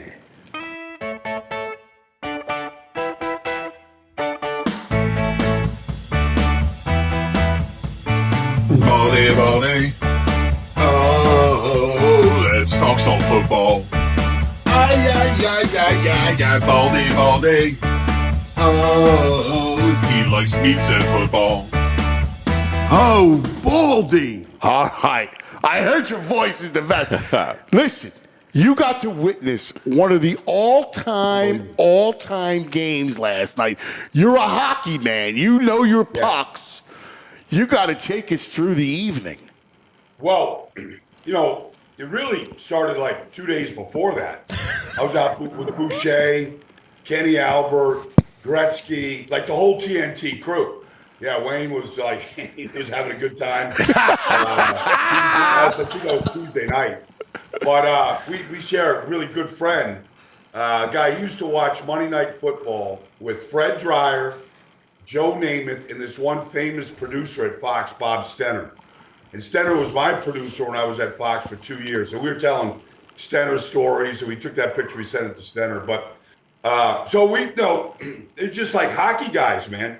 Like the whole TNT. Did I tell you, Bush is a great dude, is he not? Great guy. Yeah. I mean, absolutely great guy. I vouch for you with Bush. Yeah, no, I appreciate it, cuz he's really nice. He literally, You're easy to vouch for.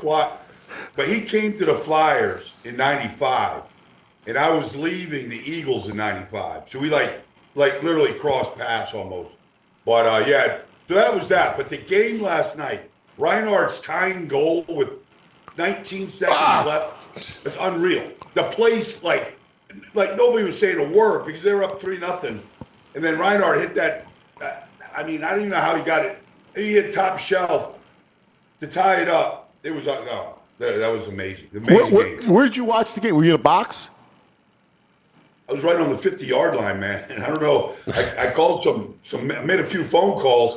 They got us in row 9, right on the red line. Wow. Like literally, we're right in front of the penalty box. Oh, my God. Awesome. Baldy, It was unreal. center ice. Yeah, right there, center ice. Man. Yeah, my buddy Robbie, man, we sent the girls upstairs. We only had 2 seats right there in the center ice. We sent the girls upstairs, like in a standing room only. We didn't care. Like we were right there. Dude, that's unbelievable. Yeah, wow, that was that's fantastic. What seats, man? And the epic game, because Florida, like you mentioned, jumps out to that first period 3-0. They got the 5-on-3 goal. They have another power play goal, and then they score with 10 seconds left in the period on the Lundell tip, and it's 3-0. And then in comes Pickard, and the Edmonton comeback's on its way. Well, they started doing exactly what Gretzky said the other day. Like they start, he said, "Look, they're skaters. Get out and skate." That game, like I've seen a lot of hockey games in my life. I know you have too, cuz, but that pace, it was so up and down. The speed of McDavid is unreal. It's like watching Deshaun Jackson run. Yes, like his speed is outrageous. Yeah, like how they push the puck back and forth. Yeah, like I was blown away, man. Blown away. Did you see that move he makes where he splits the defense and goes? If he got stoned by Bob, but he goes in, he puts the puck through defenseman's legs. He's unbelievable. He's the great. I mean, Jesus. Well, I mean, you can't coach any of that stuff. He doesn't know. Like it's one of those things where like. How did Saquon jump backwards over a guy? Like, right. Good call. That's exactly right. That's a great analogy. Great analogy. They don't even know what they do sometimes until they watch it on tape and they see it. Like it's such a reaction to everything. No, it was great, man. That was great hockey. That's as good I mean, you want playoff hockey, it doesn't get any better than that. You mentioned Kenny Albert. He does such a good job. Yeah. I have to tell you, I go Kenny greater than Marv in the Alberts. Yeah, I would agree with that. I know. Kenny's doing the Knicks now. Yeah, so I know. He's with Clyde Frazier. Yeah. He's following the footsteps. Marv had some iconic, he just had some iconic comments, but Kenny is so clean. Yeah, he's so clean. Yeah, I mean, he never gets a name wrong. No. He knows every rule. He's ahead of the action, which is hard in hockey. He always sets his analytics. He sets his analysts up perfect. I worked with him for 4 years. Like literally, I remember one time we were doing an opening game of 2003. It's Vikings-Packers in a renovated Lambeau Field. So it's a big day. It's the Vikings. So anyways, they had a new rule change on the onside kick that year. And sure enough, as it sometimes happens, it's the end of the game, and this onside kick, like, it's on. Vikings trying to catch up, whatever. He's got this briefcase. Out of the briefcase, he pulls the exact piece of paper with it highlighted, the rule change, and reads it like right on cue, the exact rule and what the change was. Then I explained it a little bit, but like he's so organized, it's ridiculous. Yeah, I mean you got to be. I mean you're spot on. Baldy, when you sit down there with the common people down there, do you drink? Do you get a couple beers? Do they have tequilas for you? What do you do during the game when you're watching? I pounded beers that whole time. Yeah. They had these 24-ounce cans. I told my buddy I'm doing 2 a period. What? Period, we're 48 ounces of beer per period? 48 per period, man. We just kept it going. That's 12 beers for a game. Yeah. Well, 12 ounces. Man. I mean, that's nothing. Man. He's unfazed. Yeah, that's He's like nothing for Andre Baldy, the Giant man. Jr. with the beer. And then he probably went out afterwards, right? It's like drinking water. No, we had tequila on the way there. Then we stopped at my girl's house, her father's house, and she filled up a nice to-go cup of tequila. We drank that coming home, just talking about the game. Yeah. Yeah, it was good crew. Pre-game with tequila. Hey, man. Baldy, Then we come back. We came back and just crushed ribs at 1:30 in the morning. Did Oh, you? man. You put ribs on the grill? I love it. We had a barbecue place, so we loaded it all up before we left. So we knew we were going to be hungry when we came back. Wow. I'm not eating any of this hockey food. I'm drinking my hot dogs and pretzels and popcorn. Yeah, I respect that. You hydrate with pure water today? You got some Gatorade in there? Yeah, I got a little hydrate going here. You know, got a little mix of everything, a little electrolytes. Yeah, I got all that stuff. You got it all set. Hair of the dog. All right. I do want to get into something with you as far as, because minicamp's over, and these are the groups that are these are the teams are set going into training camp. So I kind of want you to rank them by division. So I want to go into that a little bit, and then I want to introduce you to a quarterback who you're going to be doing Baldy breakdowns about in about 6 years or so, maybe 5 or 6 years. You're going to be doing breakdowns of him. In fact, you should do one this year when St. Joe's Prep plays on national TV 3-4 times. How many times do we get the national game? They're playing 4 national games, all right? So where do those games air? Are they streamed? ESPN. Oh, ESPN? Yeah, ESPN and then a couple streamers. Okay. Yeah, you're my man can spin it. All right, my man, young Charlie Falk can spin it, and I want you to I want you to meet him. All right. Okay. All right. First, let's dive into how these teams look. Let's start in the AFC, and we'll start in the AFC East. How do you see the AFCs? Obviously, it's Buffalo's division. Is there anybody right now that you think? Right. No. Yeah, I don't think Nobody. so either. Yeah. Nobody. You know, it's interesting because last year at this time, everybody thought Buffalo would take a dip. You know, they lost the starting receivers. You know, Diggs, and you know, so they thought, oh, you know, who's Josh going to throw to? Well, they win 13 games. All right, they had their best record that they've had, and then they go out in the draft this year, and their top 5 picks were all defense. 3 defensive linemen in a stacked draft. Landon Jackson's going to be a good player. They get Maxwell Hairston, you know, the fastest corner in the draft. They get 2 corners, 3 defensive linemen, and they pick up Joey Bosa and a bunch of other guys. Like, they just stocked themselves. And so I just don't see. I've been to Miami's minicamp. I don't know what they're going to do. If they don't sign some defensive backs, they're going to get, I don't care how many points they score, they're going to give up 30 every game, the way it looks to me right now. So, and the Jets are, you know, I think the Jets will be improved. I think Justin Fields is going to be okay. I like Justin. We'll see what the coach does. I just don't see anybody chasing. People are like way overrating New England. It's too soon. I like where they're headed because I love the coach, but I think it's going to take them a minute. Yeah, well, I mean, the Buffalo is coming back with the same 5 offensive linemen for the 3rd year in a row. Yeah. Doc is over there. Like, Yeah. And then, like, I don't know what's going to happen to the running back. I mean, he's in his final year of his contract. Maybe he holds out. But sorry, James Cook, if they're not there, they're going to be fine. All right. Let's go to the South, where the Texans are the team to beat.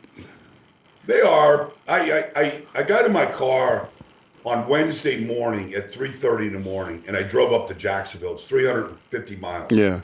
To go meet Boselli up there at 8:30 in the morning. I got there in time. Practice started at 9. He took me up to his perch. His office overlooks the practice field. So we're out there with the new GM, young kid but super sharp, and we watch practice. Like, I think they're going to be improved. I like this Liam Cohen a lot. Yeah. A lot. Yeah. I think Campanella's a Jersey guy. He's the defense coordinator. They're going to be better. But Houston's just a better team right now. Now, they've rebuilt their offensive line. They've rebuilt their wide receiver room. But CJ is a stud, and I think defensively they're pretty good. So Stingley's the highest paid corner in the business right now, and he's deservingly so. I like Houston to – I don't know what Indy is doing. I want them to be good, but I don't see anybody chasing them right now. No. All right. Let's go to the North, which is completely stacked.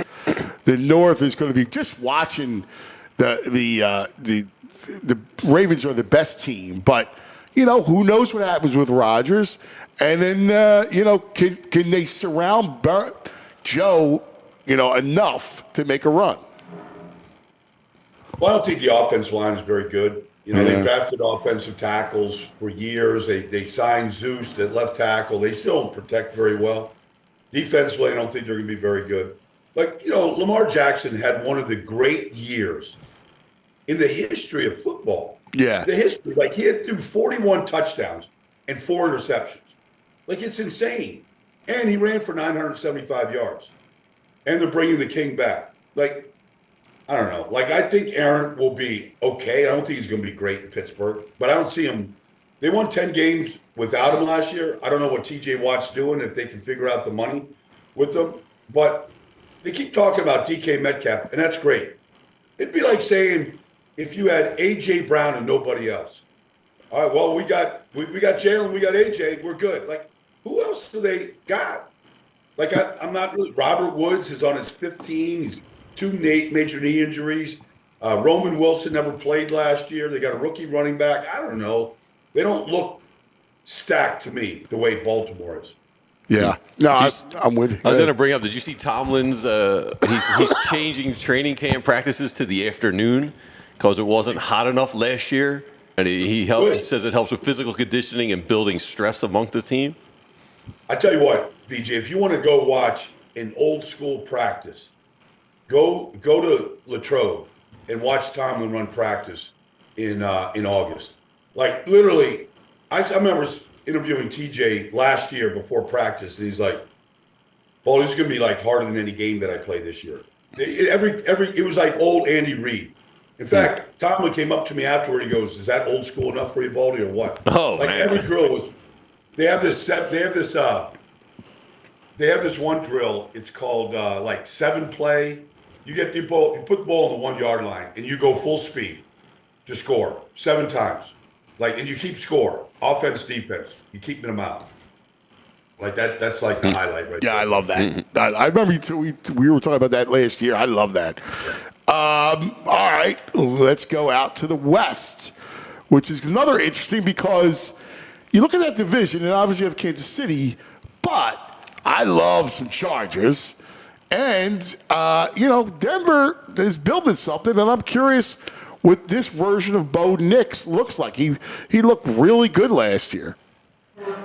He did, and then you don't want to throw water on it because he did improve, and he played very well. Like, I'll give you an amazing stat on Bo Nix. Now, he's a rookie quarterback. He took every snap. He didn't lose 1 fumble. Wow. You think about that. He did not lose 1 fumble. Yeah. Now, ball security, and you're aggressive, and you're running for 4.8 yards a carry. But you look at this schedule. The schedule is super soft. I mean, I could dig it up for you, but they won a lot of games against teams that weren't. No, the Raiders were awful. They had some cupcakes on the schedule. Yeah. But regardless, the Raiders will be better. Pete Carroll will, give that team an identity and some discipline, and they'll play better. I think Kansas City's just, nobody has. Spags has all those guys with years in that system. Yeah. They don't make errors. They don't beat themselves. And Mahomes didn't have great numbers last year, but they won a lot of games. So, Mahomes is like recommitted. Travis is like, I saw Kelsey last night at the hockey game. Like, he looks leaner. I think he's going to be faster. Like, I just think Kansas City I don't know, is it the 90? Have they won it 8 years in a row? The AFC West? Yeah. Like, I think it's going to be a wild, wild division. Maybe the best top to bottom, but I still think it's Kansas City. All right, let's move over to the NFC, the NFC West. We know about the Rams. They seem to be the class of that division. Well, maybe. I mean, they won 10 games, and they took the Eagles to the brink, no question about it. And they've got the best young defensive line in football all through the draft. And Stafford is a stud, an absolute stud. So top 5 quarterback in my mind in this business. So they got a lot, but, they only won 10 games. San Francisco is going to come back. The McCaffrey will be healthy. Trent Williams held out. Like, there's no distractions up there. And they've got the softest schedule in the league. So, and Arizona is going to be, they've rebuilt their entire defense. Like, Gannon's doing a good job out there. We'll see if Kyle Murray can, play good in the big game. But I don't know. I think, and Seattle won 10 games, and they're going to be better. Like, it's top to bottom. I mean, you might get 4 teams with the winning record. It's possible in that division. All right, the South. Let's go from the West to the South. and obviously it's the Buccaneers, and you love Tampa. You are a Todd Bowles man. You think that team could be they could be the Eagles' most difficult opposition on the way to repeating. They see each other. No, Tampa's good. I like Michael Penix, as you know. I think he's going to have a good season in Atlanta. They're pretty good. I don't think Carolina's ready to compete. It's Tampa's division. New Orleans is, I'm not sure what they're going to do. They might be tanking. Who knows? I mean, it doesn't look good what they have. Well, I think they're going to tank for 2 years for Arch. Whatever you got to do. Or you got Nuss, because Nussmeier's there, and Nussmeier Jr. Is a stud. So he's coming out this year. He'll be out next year. Well, I don't know what they're going to do. I mean, they get a real hole. But, Baker's the class quarterback in that division right now. They're a complete team. Yeah. They are a playoff team. They're a complete team. They've won the division 5 years in a row. They found it, they built I just talked to Liam Cohen. What he did in the run game, nobody had a turnaround like the Bucs did last year. They went from last in rushing 3 years in a row, couldn't piss a drop, to being the 5th best running team in the league last year. All right. They bring back all 5 stars of the offensive line. Yeah. Evans back. I love Bucky Irving. Kid. Yeah. Bucky's great. So they should have a home playoff game, win the division, and give anybody a run in the whole NFC right now. All right. North is a fascinating one because it's all about how J.J. McCarthy, what he looks like. You got Ben Johnson in Chicago, and of course you got the Packers healthy. I think they're due to have another good year. I believe that Love will play better this year. Well, he got hurt the first game. Yeah. Obviously against the Eagles at the end. He missed 2 games. Then he got hurt again. I'm not making excuses. The receivers were all hurt. Yep. When they got to the playoffs. I mean, Josh Jacobs single-handedly kept the Packers in the game against the Eagles into the 4th quarter. And he's just a stud person, a stud back. But I think Detroit's going to take a step back. They've lost a lot. They've lost coaches. They've lost players. They've lost a lot. I don't think their defense is going to be I don't think they're going to be great. In the last 5 weeks of the season, they gave up 45 points to Washington, 48 to Buffalo. Now, they're not that bad, but I don't think, even with Hutch coming back, they look like they have holes. They got a good offense. The interesting thing is, and this division is going to prove this, this sport is so dependent upon great coaching. So what does Kevin O'Connell do with J.J. McCarthy?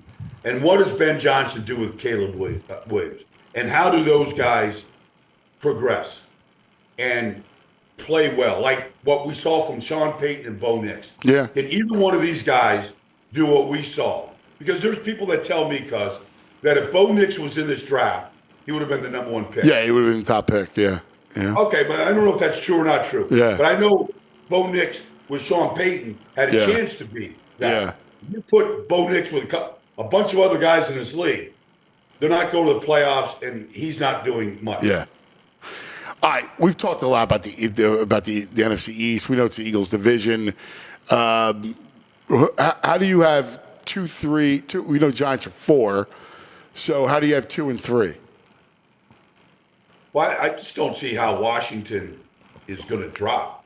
I know they won 13 total games and a couple of playoff games last year. Phenomenal season. But you add Debo, you add pieces on defense.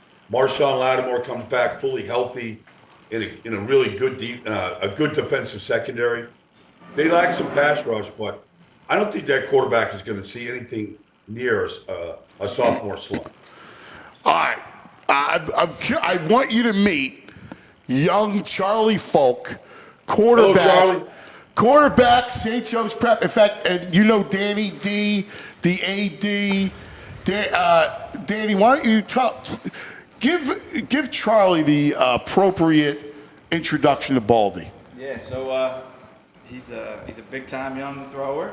He's coming up. Started as a sophomore at St. Joe's Prep. Won a state championship. Really showed a lot of grit and growth throughout the year. Grew a lot. High major offers, big Power 5 schools on him. And he's a very bright future.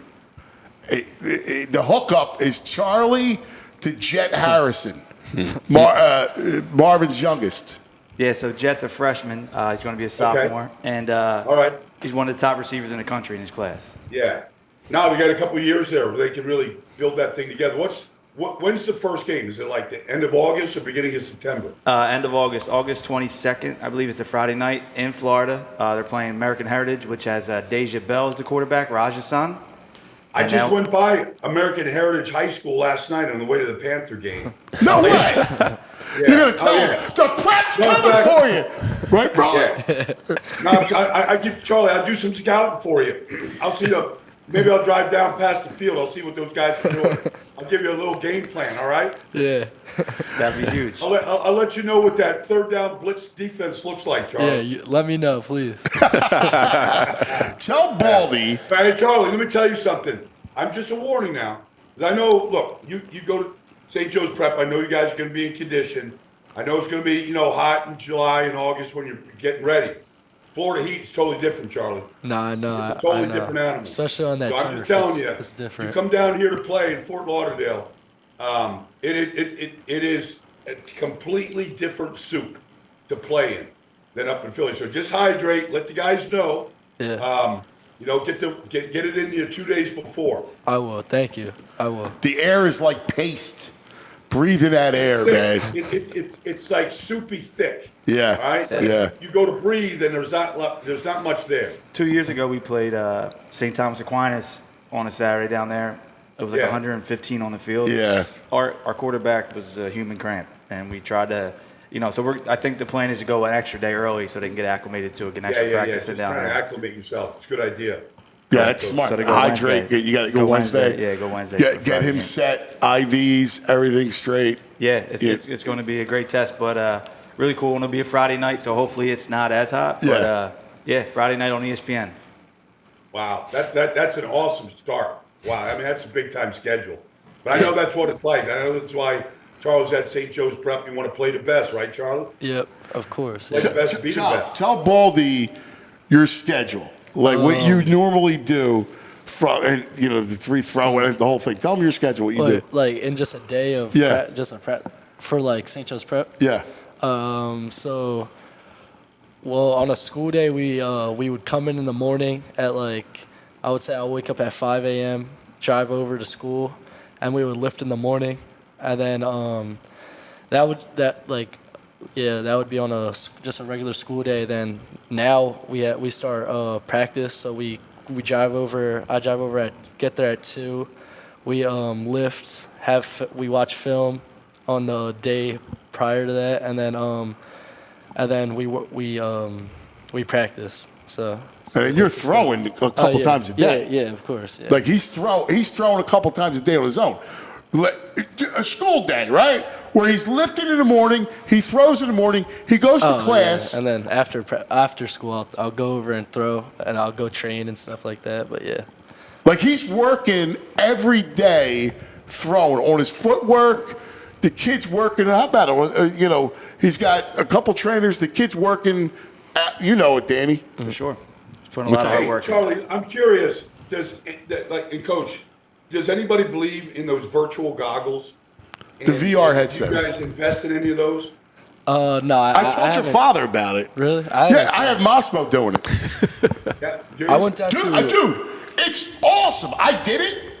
It's unbelievable because you got to get the ball out. Like, it's all about getting the ball out and seeing, identifying coverages.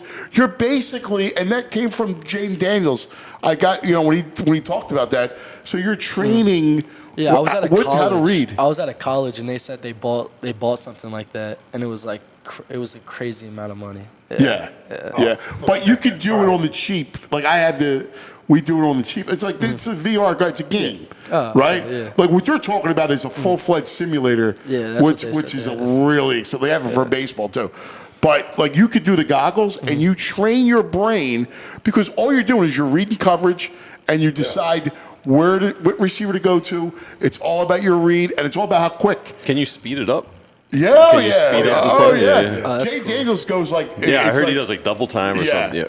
I have Massimo working at the high school college. Yeah. So like he can see it, and then he knows where, and it judges your arm. Like it'll show you like, because it's not just like you just do this. Like you got to actually, you have a thing in your hand and you got to throw it. Like you got to hold on and you got to throw it. So it'll tell you how far you're going, what the pass looks like. It's awesome technology. You know. And I would say, Charlie, if there's one NFL player that you might want to really, I'm sure you have your guys that you watch, but I think Joe Burrow right now is mechanically the best quarterback in the business. Like, and how he goes through progressions, his release, his footwork, like it's about as clean. It's an over-the-top release. It's about as clean and perfect a motion right now, I think, that there is in the NFL. Yeah. who do you like to watch? Joe Burrow and Bo Nix and Pat Mahomes. Yeah. But the way what would your style? What would you tell Baldy your style? Like who you are? I would say Joe Burrow. Yeah. Because he can move. He can move, but his gift is his arm. He's crazy accurate. Would you agree, Danny? Yeah, he's slippery in the pocket. He's tough. He takes hits. He can move out. He runs when he needs to. But his best strength is his arm for sure. Yeah. You know, I remember talking to your father about the accuracy. Baldy, the kid's in the backyard, and all he did all day long was throw into contraptions to test to work on his accuracy. The tire. Yeah. When I was little. Yeah. Well, I was at the Jags practice, Jaguars, on Wednesday, and that's how Trevor Lawrence ended the day with 15 shots to this net. You know, from like literally throwing a corner route, fade route from the 30-yard line, trying to drop it in the net. So I thought he would actually be better than he was, but that's how he finished his practice. Really? That's interesting.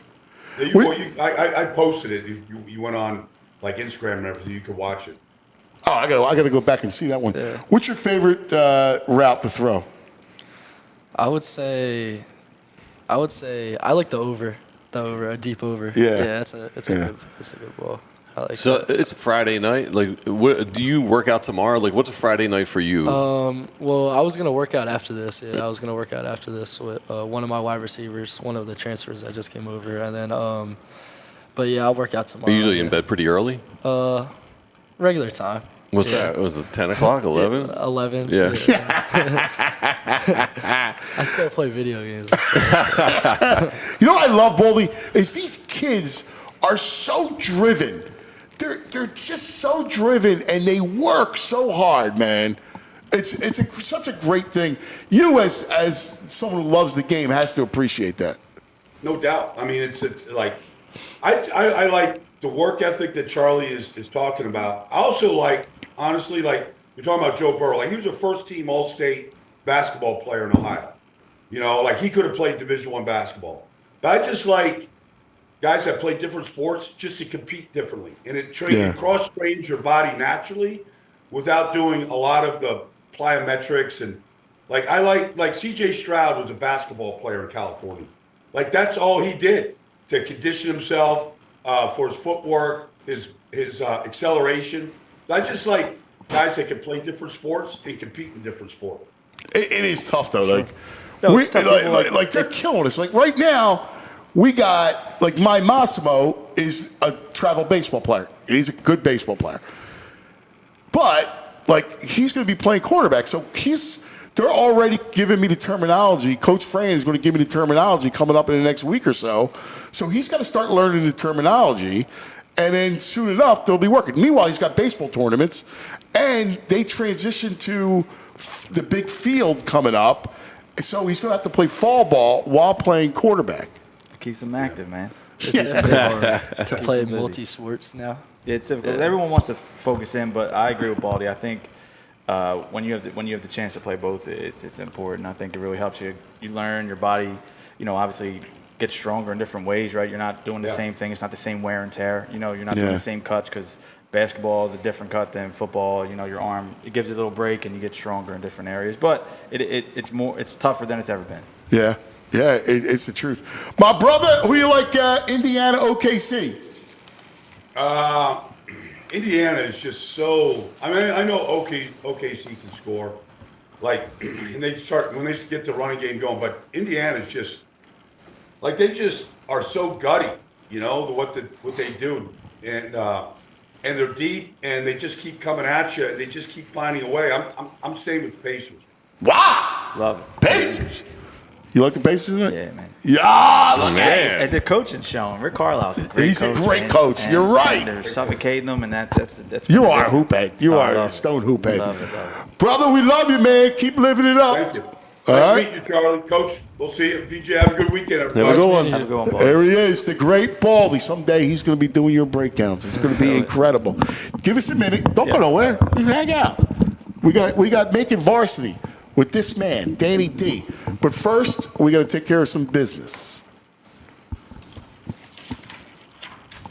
Let's talk about the Streamathon first. Yeah, let's do it. This is going to be a fun day. Wednesday, June 18th, it's go time. PHLY is going live for 12 straight hours Streamathon, presented by our good friends over at TrueMark Financial. That's right, you get a full day of wall-to-wall sports, laughs, chaos, and your favorite PHLY talent doing what they do best, keeping Philly fans entertained, informed, and maybe a little unhinged.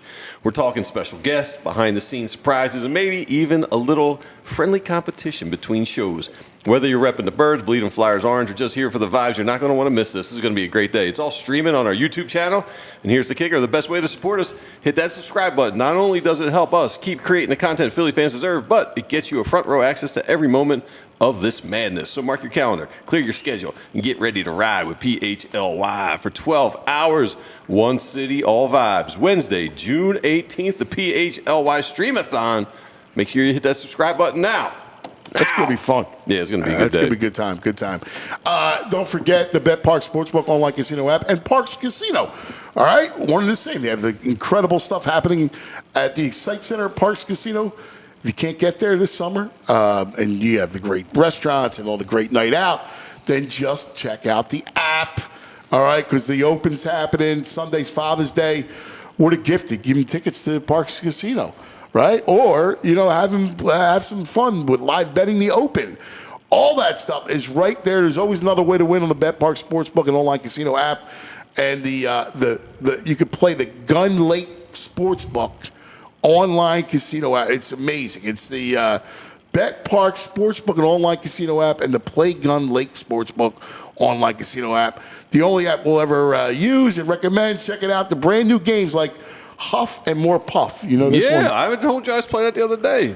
Fire Blaze Sky Queen. I know Sky Queen. It's a Bet Parks exclusive. You can play Bet Parks Blackjack, Roulette, Craps, Poker, Baccarat, on online slots like Cash Eruption, Cleopatra. You know this? Yeah, I've been doing some banking, more bacon. All right, here you go. Squid Game. Yeah, you know this one? Yeah. They got it all. All right, new users get up to $1,000 casino bonus back. You're down the first 24 hours. Go to betparks.com right now. Download the app and get in on all the action and excitement. You got to be 21. Betparks.com has all the details. You got to be in PA, New Jersey, Maryland for the BetParks app. You love to play. You play to win. You bet BetParks. All right, there you go. Now, brought to us by Cherry Hill Kia and Cherry Hill Jeep, a Folk Auto Group dealerships. It's Making Varsity with our man Danny D, the AD from St. Joe's Prep, soon to be Penn Charter. Yes, sir. We're in the stretch run here. Yes. A couple weeks. I know you're going to miss your boy. Yeah, That's my guy. Yeah. My guy. He ain't going anywhere. Listen, he'll always be with you, man. No, you don't have to worry about it. No doubt. Couple things I wanted to get to you with. One, as we reach this period, right, with school ending, Yep. what happens in your office? So, yeah, we're a lot of planning for the summer, but there's also for like the fall sports, because fall sports start August, right? We're running when we get to August. So there's a lot of logistical work that you have to plan for, but there's also events going on. So this big one in Philadelphia, it's called Philly Live. It's the biggest. So NCAA said high school can have these events in the summer during live periods where college coaches can come. Did it about 4 years ago. It used to only be AAU. they opened it up to the state associations to say, hey, you can run an event. So John Moscow from Wood, ex-Newman coach. Yeah, I know, yeah. And brother Andre Noble from Imhotep created Philly Live. It's the biggest in the country. The biggest event in the country for this high school event. They have 220 teams, back-to-back weekends. It starts next weekend, and then the following one. They actually play a lot of games at the Six Man Center. Oh, yeah. That brand new facility. Yeah, that's fantastic. We love the Six Man. These are great people. Yeah, so they hosted there. They hosted at Jefferson. It used to be at the Prep for a little bit. 220 teams, a waiting list. They have teams coming from California, Oregon, Kentucky, all over the country. Wow. Back-to-back weekends. Philly Live, So they dude. built this up. So it's a huge basketball recruiting event. Over 500 coaches from D1, D2, and D3. Wow. And there's top 5 players in each class in the country who will be participating in Philly Live. So Andre and John have done, through District 12, which is the Philadelphia district, have created this tournament, and they've made it like no one else, and it just exploded. It's the biggest and best one in the entire country, and it's the next 2 weekends. Oh my God, that's awesome. So yeah, big time players. So a lot of that's going on. So you have to make sure kids are ready to play, physicals, because it's an off season event, but it's sanctioned by the state, it's sanctioned by NCAA, and a ton of college coaches come out. The who's of college coaches come through, and that's the beauty of basketball, is that you can have that kind of event, right? Like I want to do the football version of yeah, we talked about it, right? Like we're going to start our own have like a little showcase for that, but the Cuz Bowl. Oh yeah, have the Cuzettes do the national do the anthem. halftime show, Performance, do the anthem beforehand. It'd be amazing. Speaking of hoops, and I want people to do this for Making Varsity. If you have a young athlete that does something fun, does something good, and you've captured it on video, I want you to send it to us, all right? I would love for you to send it to us. In fact, what's your email, Andrew? Give them your email. I can't. It's Andrew at PHLY Sport. Andrew at allphly.com. Send your videos of it. We have one now. Andrew, I want you to show, this is Delaney, who's in 2nd grade at St. Anastasia. Watch this shot. You're going to go nuts over this shot, Danny. Let's check it out.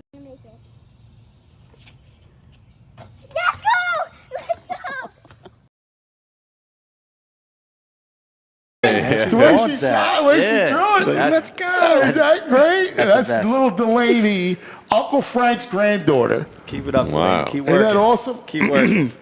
So, but I love this, and make sure any videos, let us know, man. Send it out to Andrew.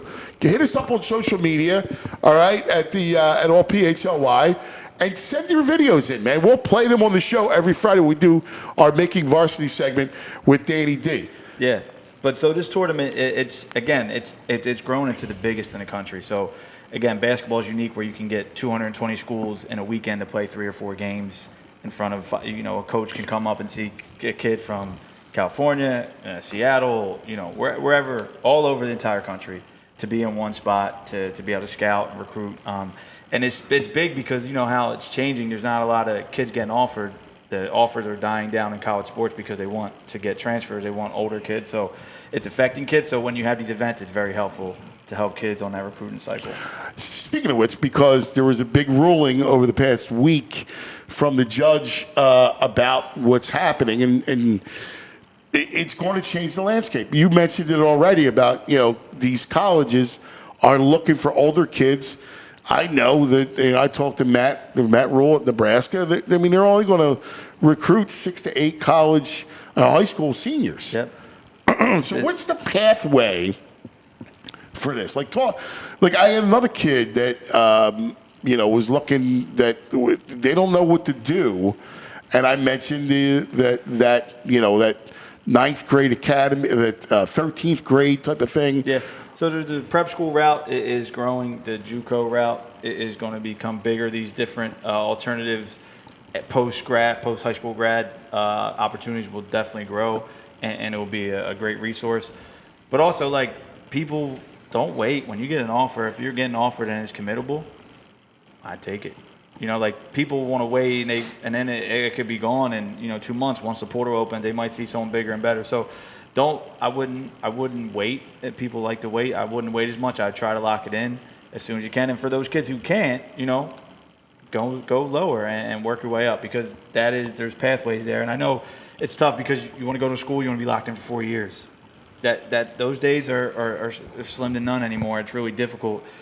Just because of the amount of scholarships and how the NCAA, it's always been a business. Now it's a true business, right? So it's like these coaches are year to year trying to save their jobs, so they want 22-year-olds. If they can get a 22-year-old over an 18-year-old, right, that's a big 4 years, and it helps them. Like, I don't love it, right? I'm more for the passion of the sport and helping the kids go. So, but that's just what it turned into once we opened this NIL package and unlimited transfers and all that stuff. So, just be open to different avenues. Don't have say this is the path, because that path has changed. Just be open and be ready to adapt, right? You have to be open. So if you looked at the JUCO versus those academies, like what do you think is best? It really depends on the situation, right? You got to see where you're going to go in and where you're going to be able to play, because you have a short time. It's a year, maybe two at a JUCO. So you have to see, all right, what's the best fit for me, right? It doesn't necessarily, now that the years don't count, it doesn't really matter because before you were burning years opposed to not burning a year. So I would say go to a prep school.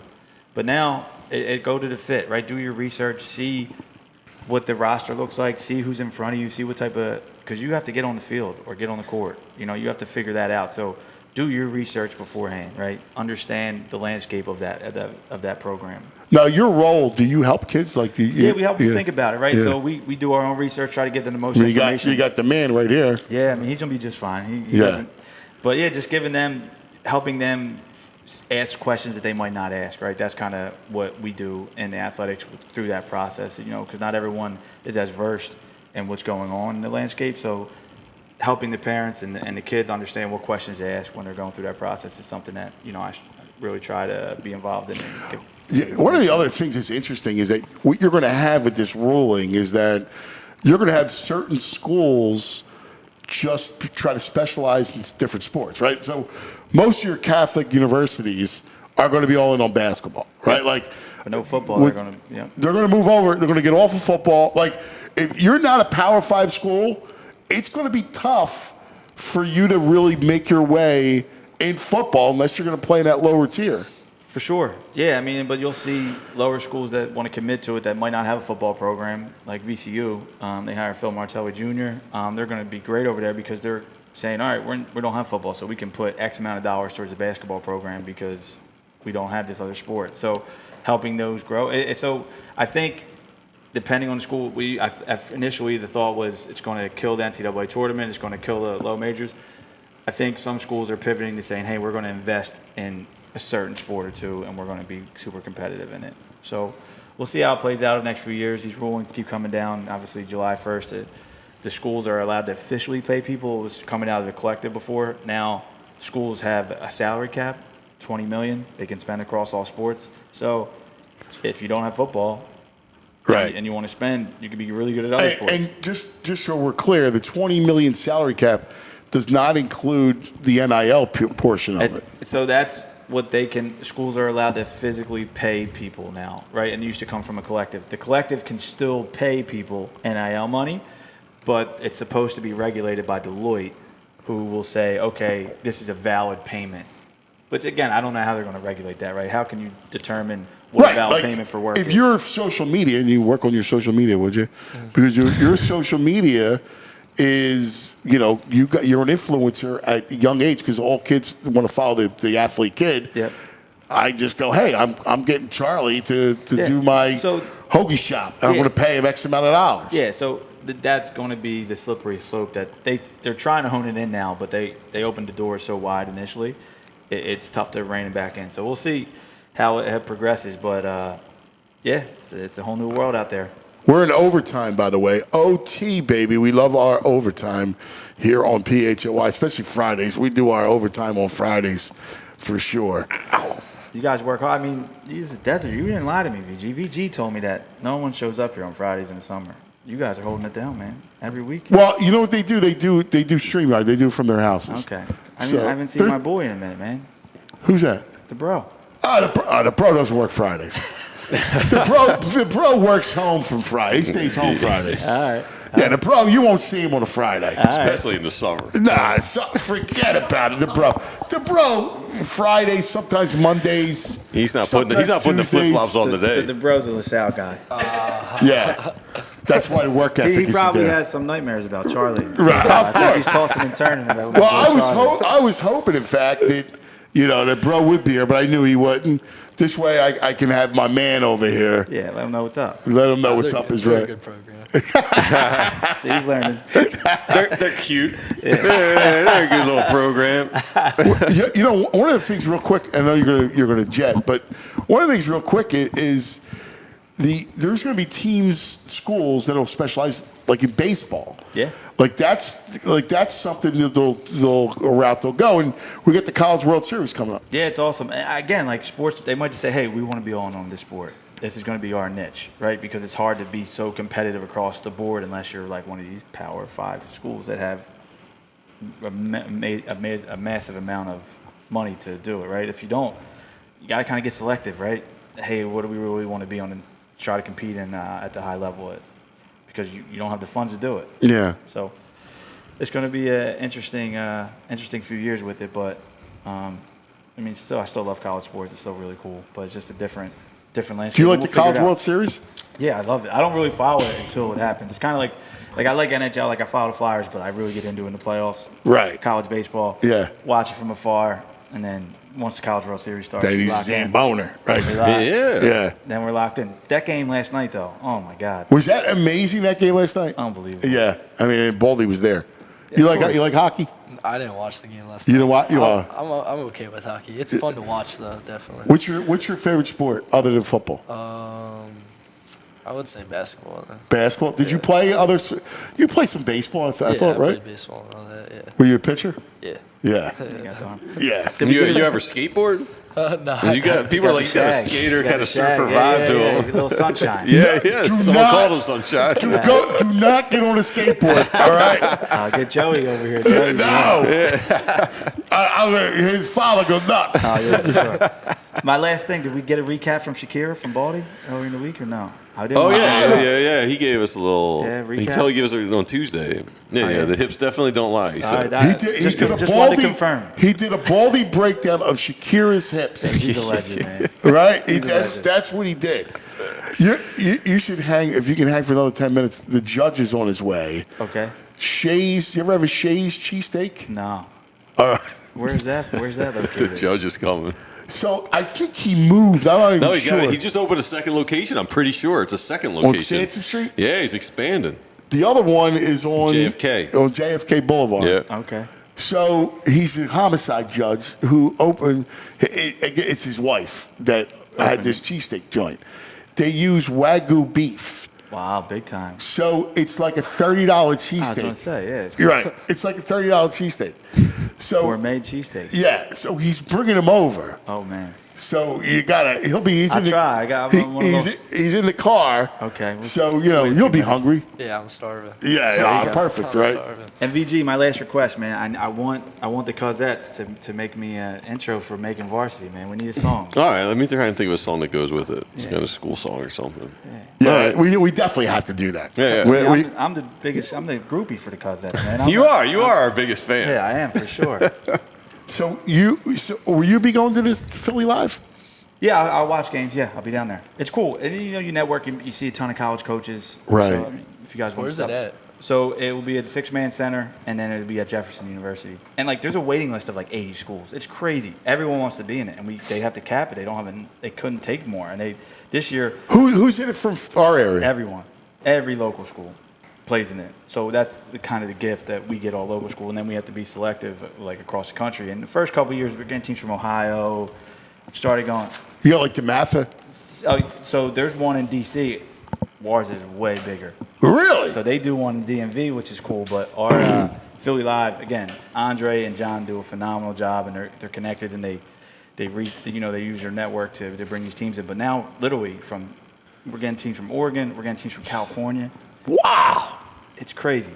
That is wild. It's elite. It's elite basketball. And again, every college coach in the country comes through, at least for a day. That's awesome. Yeah, we have to go there one. We have to stop over. So it's not this Watch some weekend. ball. It's the next two. Yeah. You say the word. We'll Yeah, go. yeah, I like it. Yeah, I like it.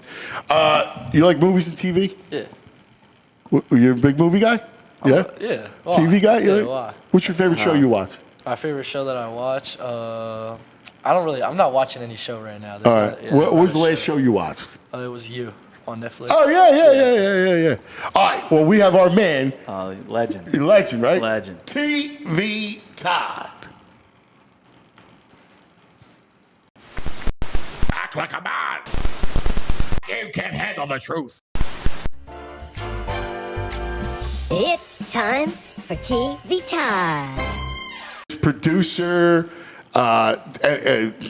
legal mind, Hockey expert. I mean, does it all. All right, produces everything.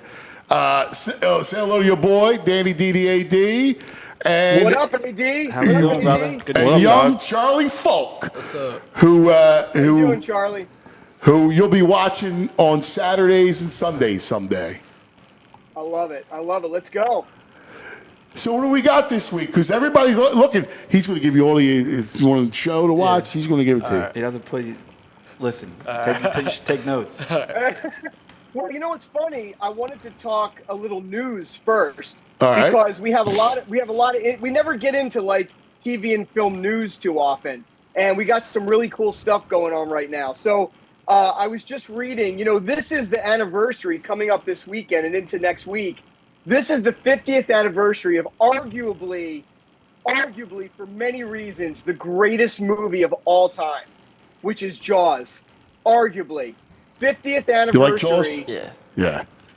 Yeah, I mean, this movie, I could give you list upon list of why this is the greatest movie of all time. But it is the 50th anniversary, and what they're going to do is, starting this weekend, Peacock is going to be showing all the Jaws films. And then on the 17th, they're releasing a new documentary with Steven Spielberg going back and looking at the making of Jaws. For those of you who don't know, the making of Jaws is an epic story in and of itself. In fact, there's a great podcast on it called The Making of Jaws. But they're releasing these documentaries, all the new films. And then I just heard this morning that the MLB is doing all kinds of like themed tie-ins this weekend at different baseball parks. So I don't know what that is, but it's going to be all Jaws all week, man. How come they haven't done a scripted show? They did. One of my favorite shows was the scripted show Making of The Godfather. Love that. Right? Wasn't that a great so show? Cool. Wasn't it? It was called The Offer, right? Right. So, did you like that, Todd? Did you see that? Loved it. I loved it. I loved it. And to your point, Anthony, there's been a lot of talks about doing two other series like that. One would be Jaws, the making of Jaws, and the other would be the making of The Exorcist. Because both of those films have crazy backstories with all kinds of things going wrong and curses and all kinds of stuff. So I would love both of them. Yeah, didn't The Exorcist people like they thought that movie was cursed. They did, and it's great. No, that's another good podcast, The Making of The Exorcist. So yeah, but I'm pretty excited because people ask me all the time to list my favorite film, and it's so hard to do. It's almost impossible. What's up with his audio? He can't hear it. Todd, your audio went down a little bit. Oh yeah. Yeah, Todd's audio went down. Let me give him mine. Yeah. All right. Yeah, I know you got to go. Danny D, the AD. Love you, brother. Hit him straight. No golf today? Should I stay? You want me to stay on? Yeah, stay. Hang out. Can you hear me? Now we got you. Good. All right, good. Oh, okay. All Yeah, right. so I'm pretty excited about this because, like I said, people ask me for top movie list all the time, and it's almost impossible to do. But literally, Jaws is the number one. I have that in concrete at this point. Well, let's discuss it for a minute because you're right. This is the summer of Jaws, and the brilliance of it. Because what's it called was amazing. Was it Roy Scheider?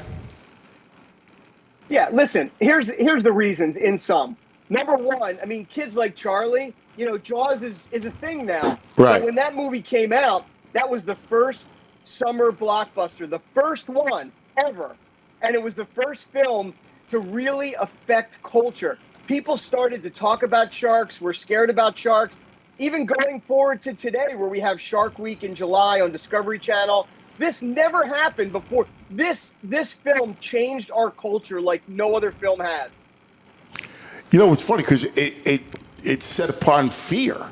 Like, it really had mass fear, and you wondered, because there were such mysterious creatures, and, few movies impact our life.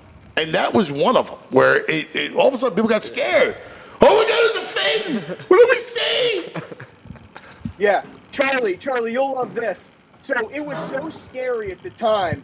I mean, when I saw it, it was 1977 or whatever it was. I mean, I was 10 years old, 12 years old.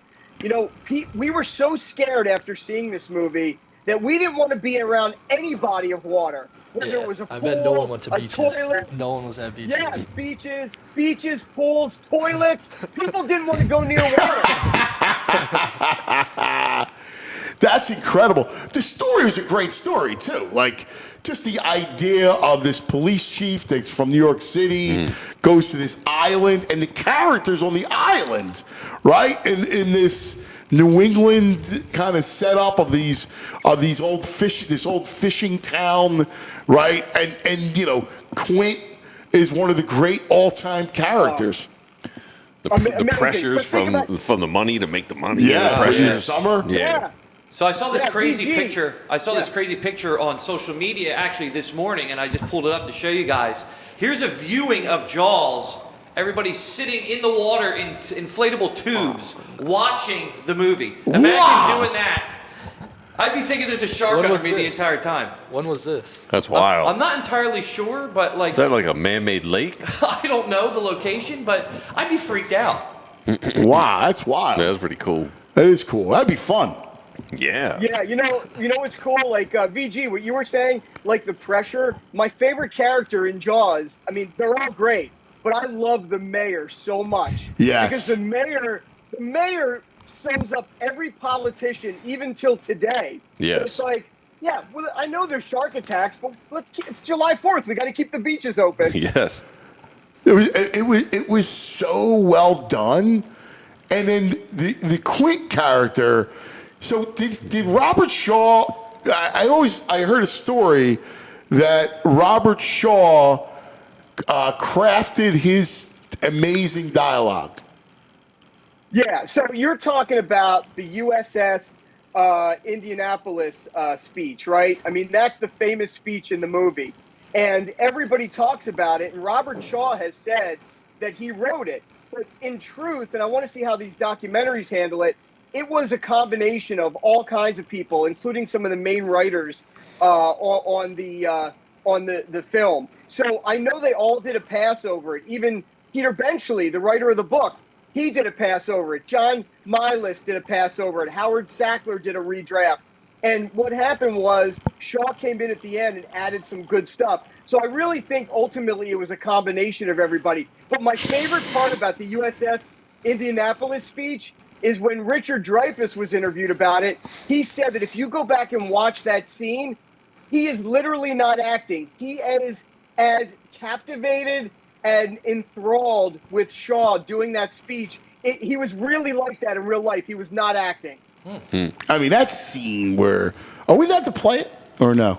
Or we get flagged? I think we'll get flagged, yeah. Can we also talk about the genius of those two notes of music which make the whole movie, I feel like? It's so genius. Just two simple notes just played at different rhythms and tempos. It's brilliant because you know how the music was created because the other brilliance of this film was that you don't see the shark, right? You don't see the shark until 3/4 of the way through the movie. So you are just wondering what is under the water and you're tense. And they needed something to indicate to the audience that the shark was approaching or the shark was near. And that's how they came up with the music. But how many films, you can count them on one hand, how many films have iconic music like that. To the second you hear those two notes, you know exactly what it is. Mm-hmm. And the only other Exorcist Tubular Bells is one, but yeah. Brilliant. Mhm. Brilliant. That's John Yeah, Williams, I right? love that. Yeah.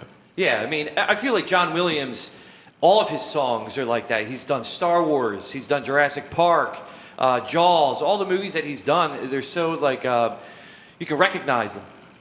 Did he do Halloween? Because Halloween's think he another might one. have. That's a good one. Yeah. This is I got the Oh, no, I'm pretty sure John I got the Carpenter script. did Halloween. Yeah, he did. Is that? Yeah. I got Quint's speech. It's so good. It's just so good. Didn't see the first shark for about an hour. Tiger, 13-footer. You know how long you are in the water, Chief? You tell by looking from the dorsal to the tail. Well, we didn't know because our bomb mission had been so secret, no distress signal had been sent. I mean, they didn't even list us overdue for a week. Very light, Chief. The sharks come cruising. Like, it's so freaking good. It's so good, man. Cuz, read the part about the eyes, the black eyes. Here we go. I was doing it. Sometimes that shark, he looks right into you, right into your eyes. You know that thing about a shark? He's got lifeless eyes, black eyes, like a doll's eyes. When he comes at you, doesn't seem to be living until he bites you, and those black eyes roll over white, and then all you hear is that terrible high-pitched screaming, and the ocean turns red, and despite all the pounding and hollering, they'll all come in and rip you to pieces. Rip you to pieces. That's freaking awesome, man. Man in the water. Shark in the water. That's the greatest, dude. Like, that is just so unbelievable. Like, it's so well done. And, you know, the whole story that we needed, the lead of the whole story is the shark was a mess, and they, by not showing it a lot, it made for the fright factor. Because you're like, oh, man, all you see is the fin. Mm-hmm. Yeah, the producers, rightfully so, and even today when we put together films, the producers know that if you show the monster, the creature, it's going to take half the audience out of it right away. Half the audience is going to go, looks fake, stupid. Yeah. Let's get going. When they first started watching the screenings of Jaws, they thought it looked ridiculous. Like, they didn't think it was going to work at all. I mean, it's amazing. I don't even understand it. There's people today that still think it looks fake. I think even today, it looks pretty darn real. Yeah, you know what? I agree. I think the way they shot it, I think it's great. The way it was highly believable, especially when they're hunting it and it takes all the pressure balloons down. Like, it felt real. Absolutely. I'm glad we're talking about it because I think it's a film that, because it's on television all the time and people forget how influential this really is. You know what's funny? Well, what speaks to that, real quick, what speaks to that, here's Charlie. What, he's 16? Mm-hmm. 17. 17. Charlie's 17 years old, right? And he knows this movie. Yeah. Right? Like that says something. Like, we're all different ages here, and, you know, it still means something. That's when you can say that's great art. Absolutely. The greatest, hey, Andrew, if you can find it, the greatest picture from the Jaws behind the scenes, the classic one that I had hanging on my wall for many years, is the picture where Robert Shaw is on a lunch break and he's laying there on the boat in the shark, and it's a break in filming, and he's just laying there with his hands behind his head while the shark is on him for the big scene where he gets eaten. It's a great picture if you could pull that up. It's amazing. Yeah, and there was no better movie poster than the giant shark underneath with the swimmer up top. Absolutely. Like that, Absolutely. That was a chilling, that's one of those great, like, that's when movie art and movie poster art meant something. You're right. And they were brilliant in that, you know, the opening of the movie is the girl who goes out swimming in the dark and she gets. I think it's one of the most terrifying scenes in Yeah. the whole Oh, film. yeah. To be honest, Yeah. she starts to get pulled underneath, and she doesn't know what's Yeah, under. and she's it's pitch black. thrashing. Yeah. The poster made everybody realize what was underneath. Yeah, look at that, just chilling out on set. That's Oh, awesome. that's great. That's great. That's a great picture. You had that? You really were a film nerd. I still am. I know. I In respect fact, That is that. a good picture. It's a great picture. Most kids his age have women on the Yeah, posted of girls. Yeah. He's got sharks. yeah. I mean, I had a young Madonna and Stevie Nicks too. So that's, Oh, there you go. There you go. I'm gonna give this guy my mic. You got it, buddy. There he is. You're gonna eat because the judge is coming in. All right. What else we tackling today? hey, real quick before we leave this topic. So you showed that picture, Andrew, of everybody sitting in the lake or watching the Jaws movie. Yes. So so they also do that for Friday the 13th, and today, being Friday the 13th, today they re-released Friday the 13th. It's in theaters tonight. Is it really? Wow. Yes. Yeah. Oh, that's fantastic. That's fantastic. You got to be kidding me. Yeah, it's out tonight. I saw it's even playing by me at like 9:45. You gonna go? They're doing that again. I can't go tonight, but I love, I love all these re-releases. Dogma being back in the theaters, Friday the 13th. I love it. Oh man, tonight it's 2 nights 3 nights this month, but the Warriors is tonight at the Ritz East. The best. The Warriors? Yeah. Warriors. See what happens when you mess with the orphans. Yeah, the orphans. Yeah. No, but dude, that's one of those films that people need to come dressed up. People need to come in the character. Yeah, the Furies. Hey, TV Todd, I have a question for you. So the rumor is, it came out yesterday, that Spaceballs 2 is coming out, and Mel Brooks at 98 is going to be directing it. So original cast, everybody's coming back for it. You know what? Listen, I hope that's true because that is one of the greatest films.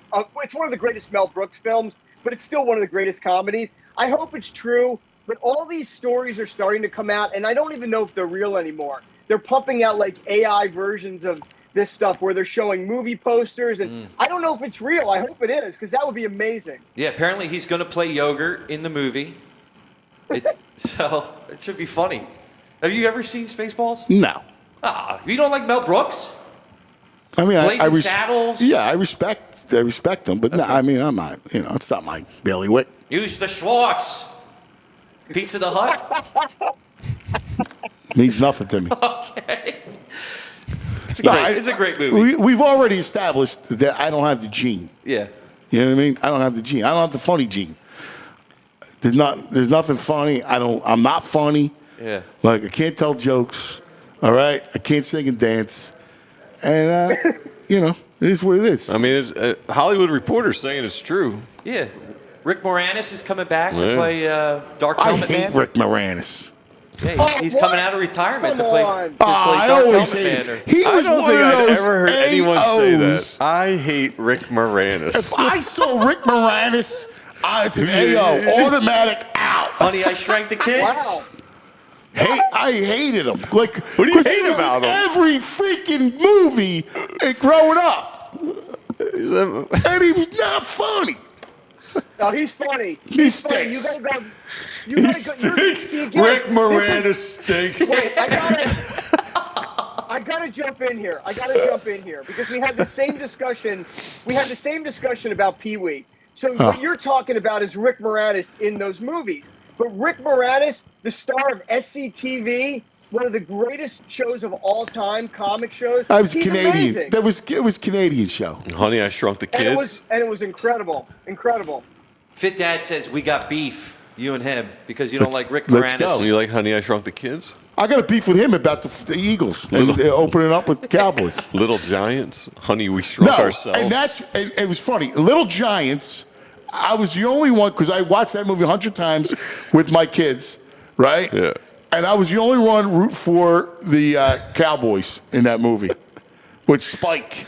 Remember they get Spike the kid? No, I've never seen Little You Giants. know you see Little Giants? No. Have you seen? Yeah, I saw it. Remember the kid they get? He's like a ringer. Yep. And he was like a manufactured, genetically engineered football player. And I was rooting for the brother because the Rick Moranis is the town dweeb, and his brother's the big football star, right? And the successful guy. And I was rooting for him. And who's that? That's what's his name from Family. What's the movie? What's the show? I don't know. He was Bundy, Al Bundy. Oh, Ed O'Neill. Ed O'Neill. Ed O'Neill. Yeah. Ed O'Neill. Yeah. Anyway. Yeah. What is Rick Moranis' greatest film? Maybe Ghostbusters. Strange Brew. Good. Bob and Doug Good. McKenzie. The McKenzie brothers. Yes. See, those are SCTV characters. John Candy, Flaherty, Catherine O'Hara. Like, cause that show was so good that Martin Scorsese is doing a documentary about it. Is he really? Wow. Yes. Jim Moss in the chat says it's almost impossible to hate Rick Moranis, but it's not impossible. It's totally possible. No, I hate him. I hate him. I can't hate his stand face. him. I want to break his glasses. I want to break his I glasses. never liked Rick. I never liked him. And growing up, when we grew up, like when you were a kid in the '80s, and you're looking for something to watch, like you didn't have everything to watch. Right. You were a slave to what was, to two what was channels. out there, right? Like movie wise, we had a VCR, right? So what was or whatever we had Prism. Yes. Right? And so you're like, all right, well, what's on? And so he was in that other stupid movie where Steve Martin is in the My Blue Heaven? Yes. Oh, that's getting Oh, man. That's good. Yeah. He's in John that. P. saying My Blue Heaven classic. Eddie Wright, love My Blue Yeah, I Heaven. know. I'm My the Blue only one. Heaven. I don't have the gene, dude. I don't have the gene. Yeah. No, what can I say? I'm completely honest with you. I freaking hate him. We're gonna I have see him, I just go, Jamie, if you're listening, we need Rick Moranis on the special Athana show we're doing. Yeah. Stream-a-thon is We can get special him, that'd guest be great. Rick Moranis. Hey, God bless him. Can I tell you? But it's a shame you don't like comedy. So your audience that does like some comedies. Now this is a specific. No, that's one why just for that's the why I'm niche. quiet. I don't interrupt you guys when you guys are going off on your comedian thing. I guess not. You're not a Wes Anderson fan then, right? You don't like Wes Anderson films? I kind of do. I'm kind of over him, I got to tell you. I like him because he's more quirky. The Phoenician Scheme, which is playing right now. I have interest in seeing that. It is the most Wes Anderson of all the Wes Anderson movies. Is it really? Yeah. I loved it so much, but and the dialogue and the characters, the performances is quirky, very Wes Anderson-y. But I'm telling you, people are gonna hate it if you're not a fan of his. I'll wait to stream it at home. I'll go to the ones that I like. Because there's a lot. You gotta love Rushmore. Loved Rushmore. That was fantastic. The Royal Tannenbaums I liked. The Darjeeling Limited I liked. Fantastic Mr. Fox is good. I liked the Grand Budapest Hotel. Like Aquatic? I liked Moon. I didn't say it. I like Moonrise Kingdom. I like Moonrise Kingdom. Yeah, that's a good one. I didn't see. Bottle Rocket? I didn't say it. I didn't see Asteroid City either. That was all right. Yeah. That was his most recent. That was all right. Yeah. Yeah. Anyway. This one is great. I'm in on that. Very Wes Anderson-y. Yeah. Wes Anderson-y. Yeah, I'm in on that. That sounds awesome. This is good discussion today. Yeah. The other film that's in the theaters, and I'll let you guys run. The other film, because I know it's National Movie Night tonight, right? Right. Yes, The it other film is. that's in the theater. This one will appeal to a more broad audience. So during the pandemic, Stephen King wrote a series of short stories, and in that series of it was called "If It Bleeds." In that series of short stories, there was this short story, beautiful story, called "Life of Chuck," and it was more it's more Green Mile or Shawshank Redemption than it is like, Carrie or Shining. And I went to see the movie. It's out right now, Life of Chuck, and it's a really well done movie. Really well done. What's the premise? Yeah. I don't want to give too much away, but the premise is there's a main character, Tom Hiddlesworth plays him, and basically he's at the end of his life, and the theory is that we all have multitudes, and we create these worlds within our brain, and it goes backwards in 3 acts. It's very, very well done. Wow. And what's cool about it, Mia Sara, the actress, she's in it playing the grandmother. Now, she is, or was, Sloane from Ferris Bueller's Day Off, and she hasn't been in a film in decades. Oh, that's fantastic. That's great. And she's great in it. But it's the kind of movie that you can go like, anyone can see it. It's very, very accessible to everybody. Yeah. That's cool, man. I'm definitely interested in that. We got the judge here. You got to see this cheesesteak. Judge, come here. The judge has Shay's. Come over here. This is a Shay's steak. How you doing? What's up, Judge? How you doing? My wife owns the place. I'm here. Wait, say hello to the judge. No, get on the mic, Judge. Put the headset on. Sure thing, sir. Come here. Hey, Judge. Ciao. There, take the first bite, Ciao. Where's this young man from? St. Joe's Prep quarterback. There you go. All right, that's it. So the judge had tell TV Todd about your steaks. So my wife owns a cheesesteak place called Shea Steaks in Philly, number 3 steakhouse in America on Yelp, number 1 on Google and Yelp for cheesesteaks. That's a chicken cheesesteak, but you want the regular cheesesteak? Yep, this should be one. This is the Philly special. I'll open this for you, Anthony. But the concept is we don't own a freezer or a can opener. You pick your kind of meat. This is going to be a filet mignon cheesesteak. Charlie likes it. This is going to be a filet mignon cheesesteak for my man, the Cuz. You still go by the Cuz? Yeah, I mean forever. That's a good-looking steak. Look at this steak. Let's see Look that. at this steak. That's a good-looking steak right there. And show them the chicken cheesesteak. It's real chicken, not that frozen stuff. Wow, that's amazing. Somebody get the star of the show a napkin, please. Now, how many homicide judges are involved in cheesesteak places? Yeah, unpaid help is what I am. I'm sorry about that, Cuz. No, that's great. Are you kidding me? So he's a good man. I've watched this man since, I guess he was about 20, I think. Most entertaining newscaster, sportscaster, radio show host, podcaster in the world. I mean, beloved in our city. It's shorter than I remember, though. Yeah, I've shrunk. Go ahead, Todd. You had a thing. No, I wanted to know where your shop is. Where's your steakhouse? Right at 16th and Race, right in the corner, a couple blocks away from City Hall. We've had since I last talked to Anthony, we've had Saquon in design a sandwich, Meek Mill design a sandwich, AJ Dillon did a podcast and had us on. That's fantastic. Right, Clay Strays, Billy Corrigan. It's now you were the first though. You were my first. You always remember your first. My wife's place has been open about a year, and Anthony has been a good friend to us, and before and after this. So thank you. You kidding me? I'm going to let you do it. I'm going to watch because I'm in all of you guys. You've entered. I can feed you. You want to bite of this one too?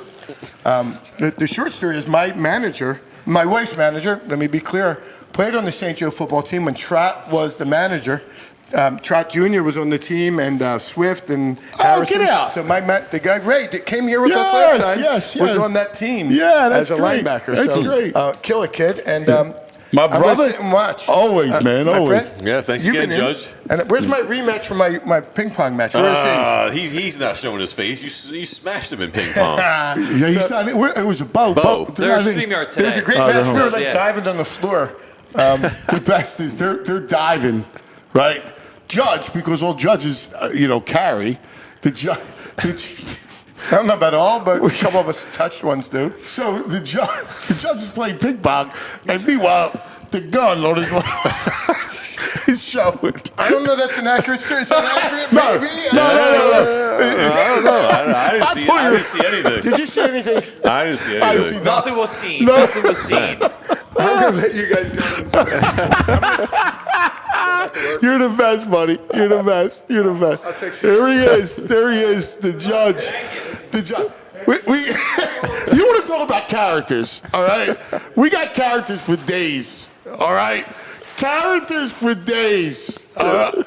You can't get, look, say hello, Judge. Like, wave to them. Wave goodbye. There he is. Oh, yeah. There we go. Chicken. There he goes. Yeah. You like the chicken. We love you, Judge. This kid's from Princeton. Hello, Princeton. Look, come on. I call him Princeton, too. Hey, good to see you, Princeton. You look like you're from Princeton. Nice. God bless you. And his name's Harrison, of course. There you go, Harrison. My man.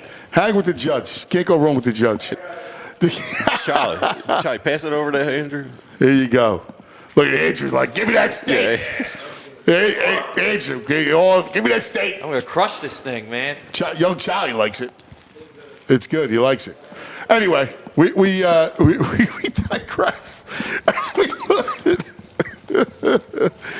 So, anything else? By the way, I saw you're going to be unhappy. Alto Nights? Yeah. Oh, you watched it? Number one movie on that. I know. I was disappointed. You thought about shocking? I was disappointed. I just was. You know what the problem is? Is De Niro's too old. I hate to say it. He just didn't. It didn't.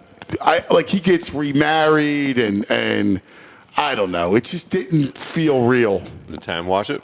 Yeah. What'd she say? We were both disappointed. We were. I mean, I hate to say it because I don't think he should have played both parts. Listen, for some reason, it did not take me out of it at all. Right. I enjoyed that Nicholas Pileggi story. Yeah, no, the story was a good story. And it's the #1 film on Max. I mean, people are loving it.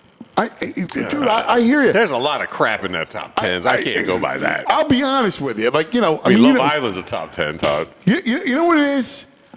I think I could have done it better. Well, I mean, that's a given. I get that. No, I just thought it was, and I love De Niro and all that stuff, but it was too, I don't know. I was disappointed. I hate to say it, but you know. You know what I don't know. This is something that's always intrigued me.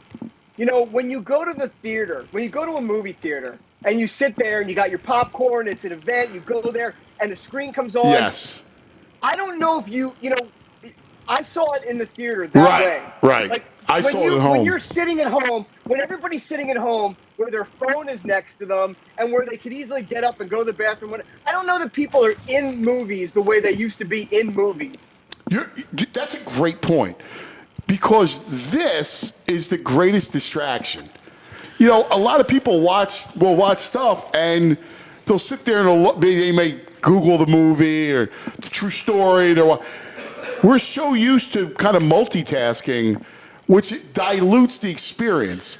And when you're in the movies, you're captivated. It's why going to the movies is still the best way to watch film. I agree with you. It's a great point. Todd's a really good lawyer, but I'm not letting him turn this into you didn't enjoy Alto Nights because you didn't see it in the theaters. Come on. It's a mediocre movie. It's gotta be. It's gotta even see it. It's gotta be. I mean, listen, he's got great taste. He's going to die on this Alto Nights hill. You've got to see it He's before you dying judge on this it. hill. Here's what I'll say. Here's what I'll say.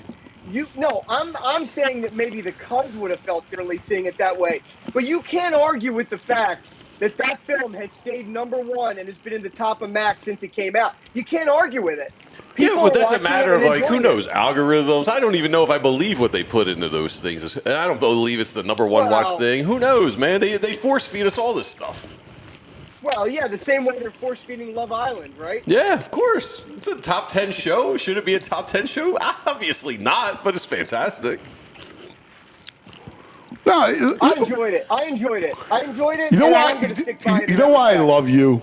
I really tell you, and I appreciate you because you love movies. You watch movies and TV.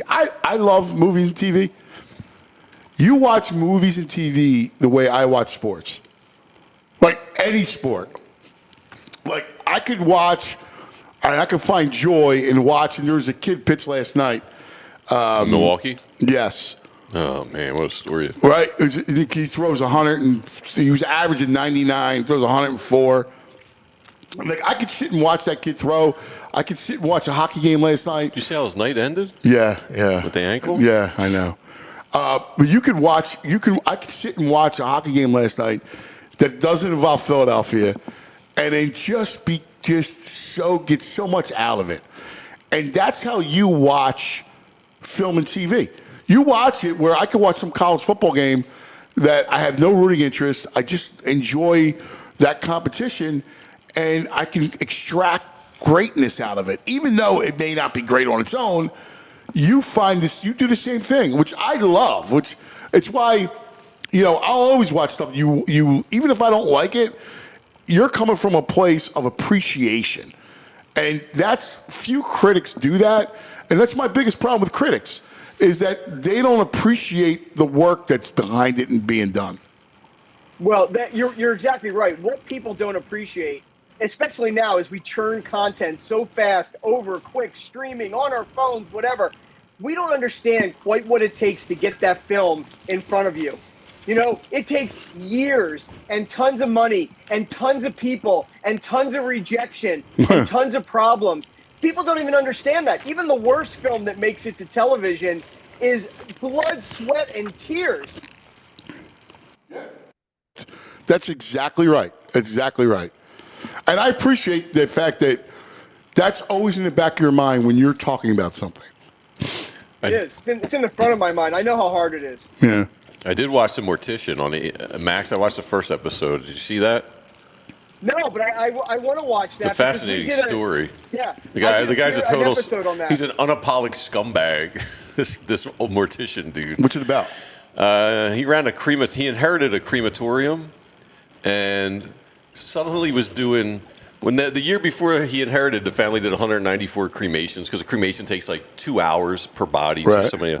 And by the next year when he was running, he was doing like 4,000 cremations, and then it was like 6,000, and people were like, how the heck is he? His competitors are like, wait a second, how's he so cheap and doing all these cremations?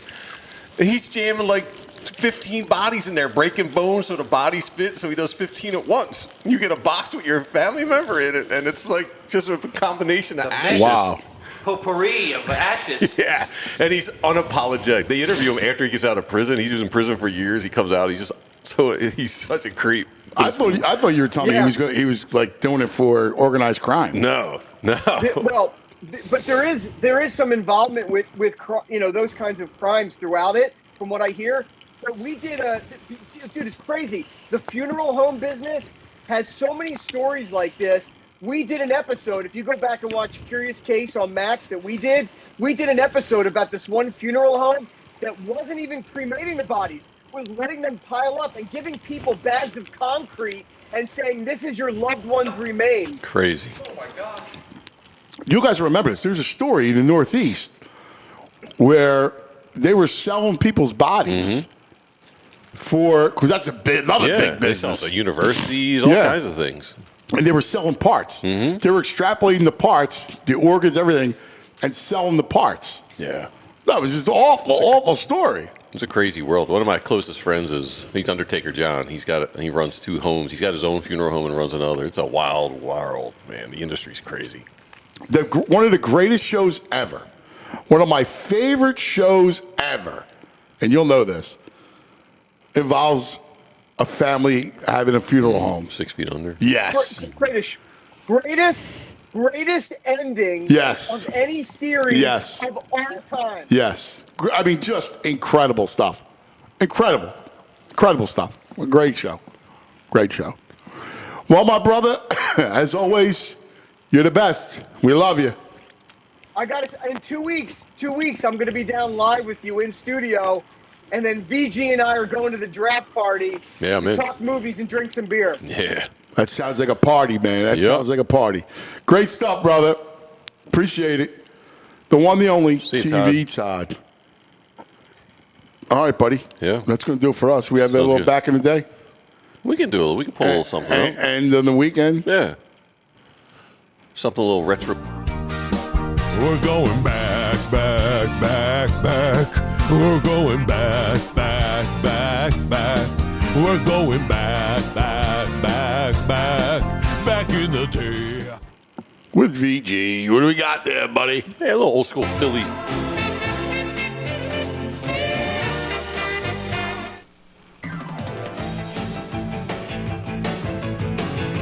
Great is that? You're coming out, you gotta shout, now and then. Remember when you're in the stands, you're Phillies fans. I like the song. That's kind of why I wanted to do it. Tickets now. 13 great Sundays to a full The schedule of Sunday Phillies package, baseball. baby. Call 215-463-5000 You're in the today. stands. You're Phillies fans. Phillies fans. That's great. Look, I love the old school lettering. That's fantastic. All right, everybody. That's going to do it for us. Have a great, great weekend. We love you. All right, be careful. And we'll see you on Monday. Great job, Charlie. We all silly like the mayor.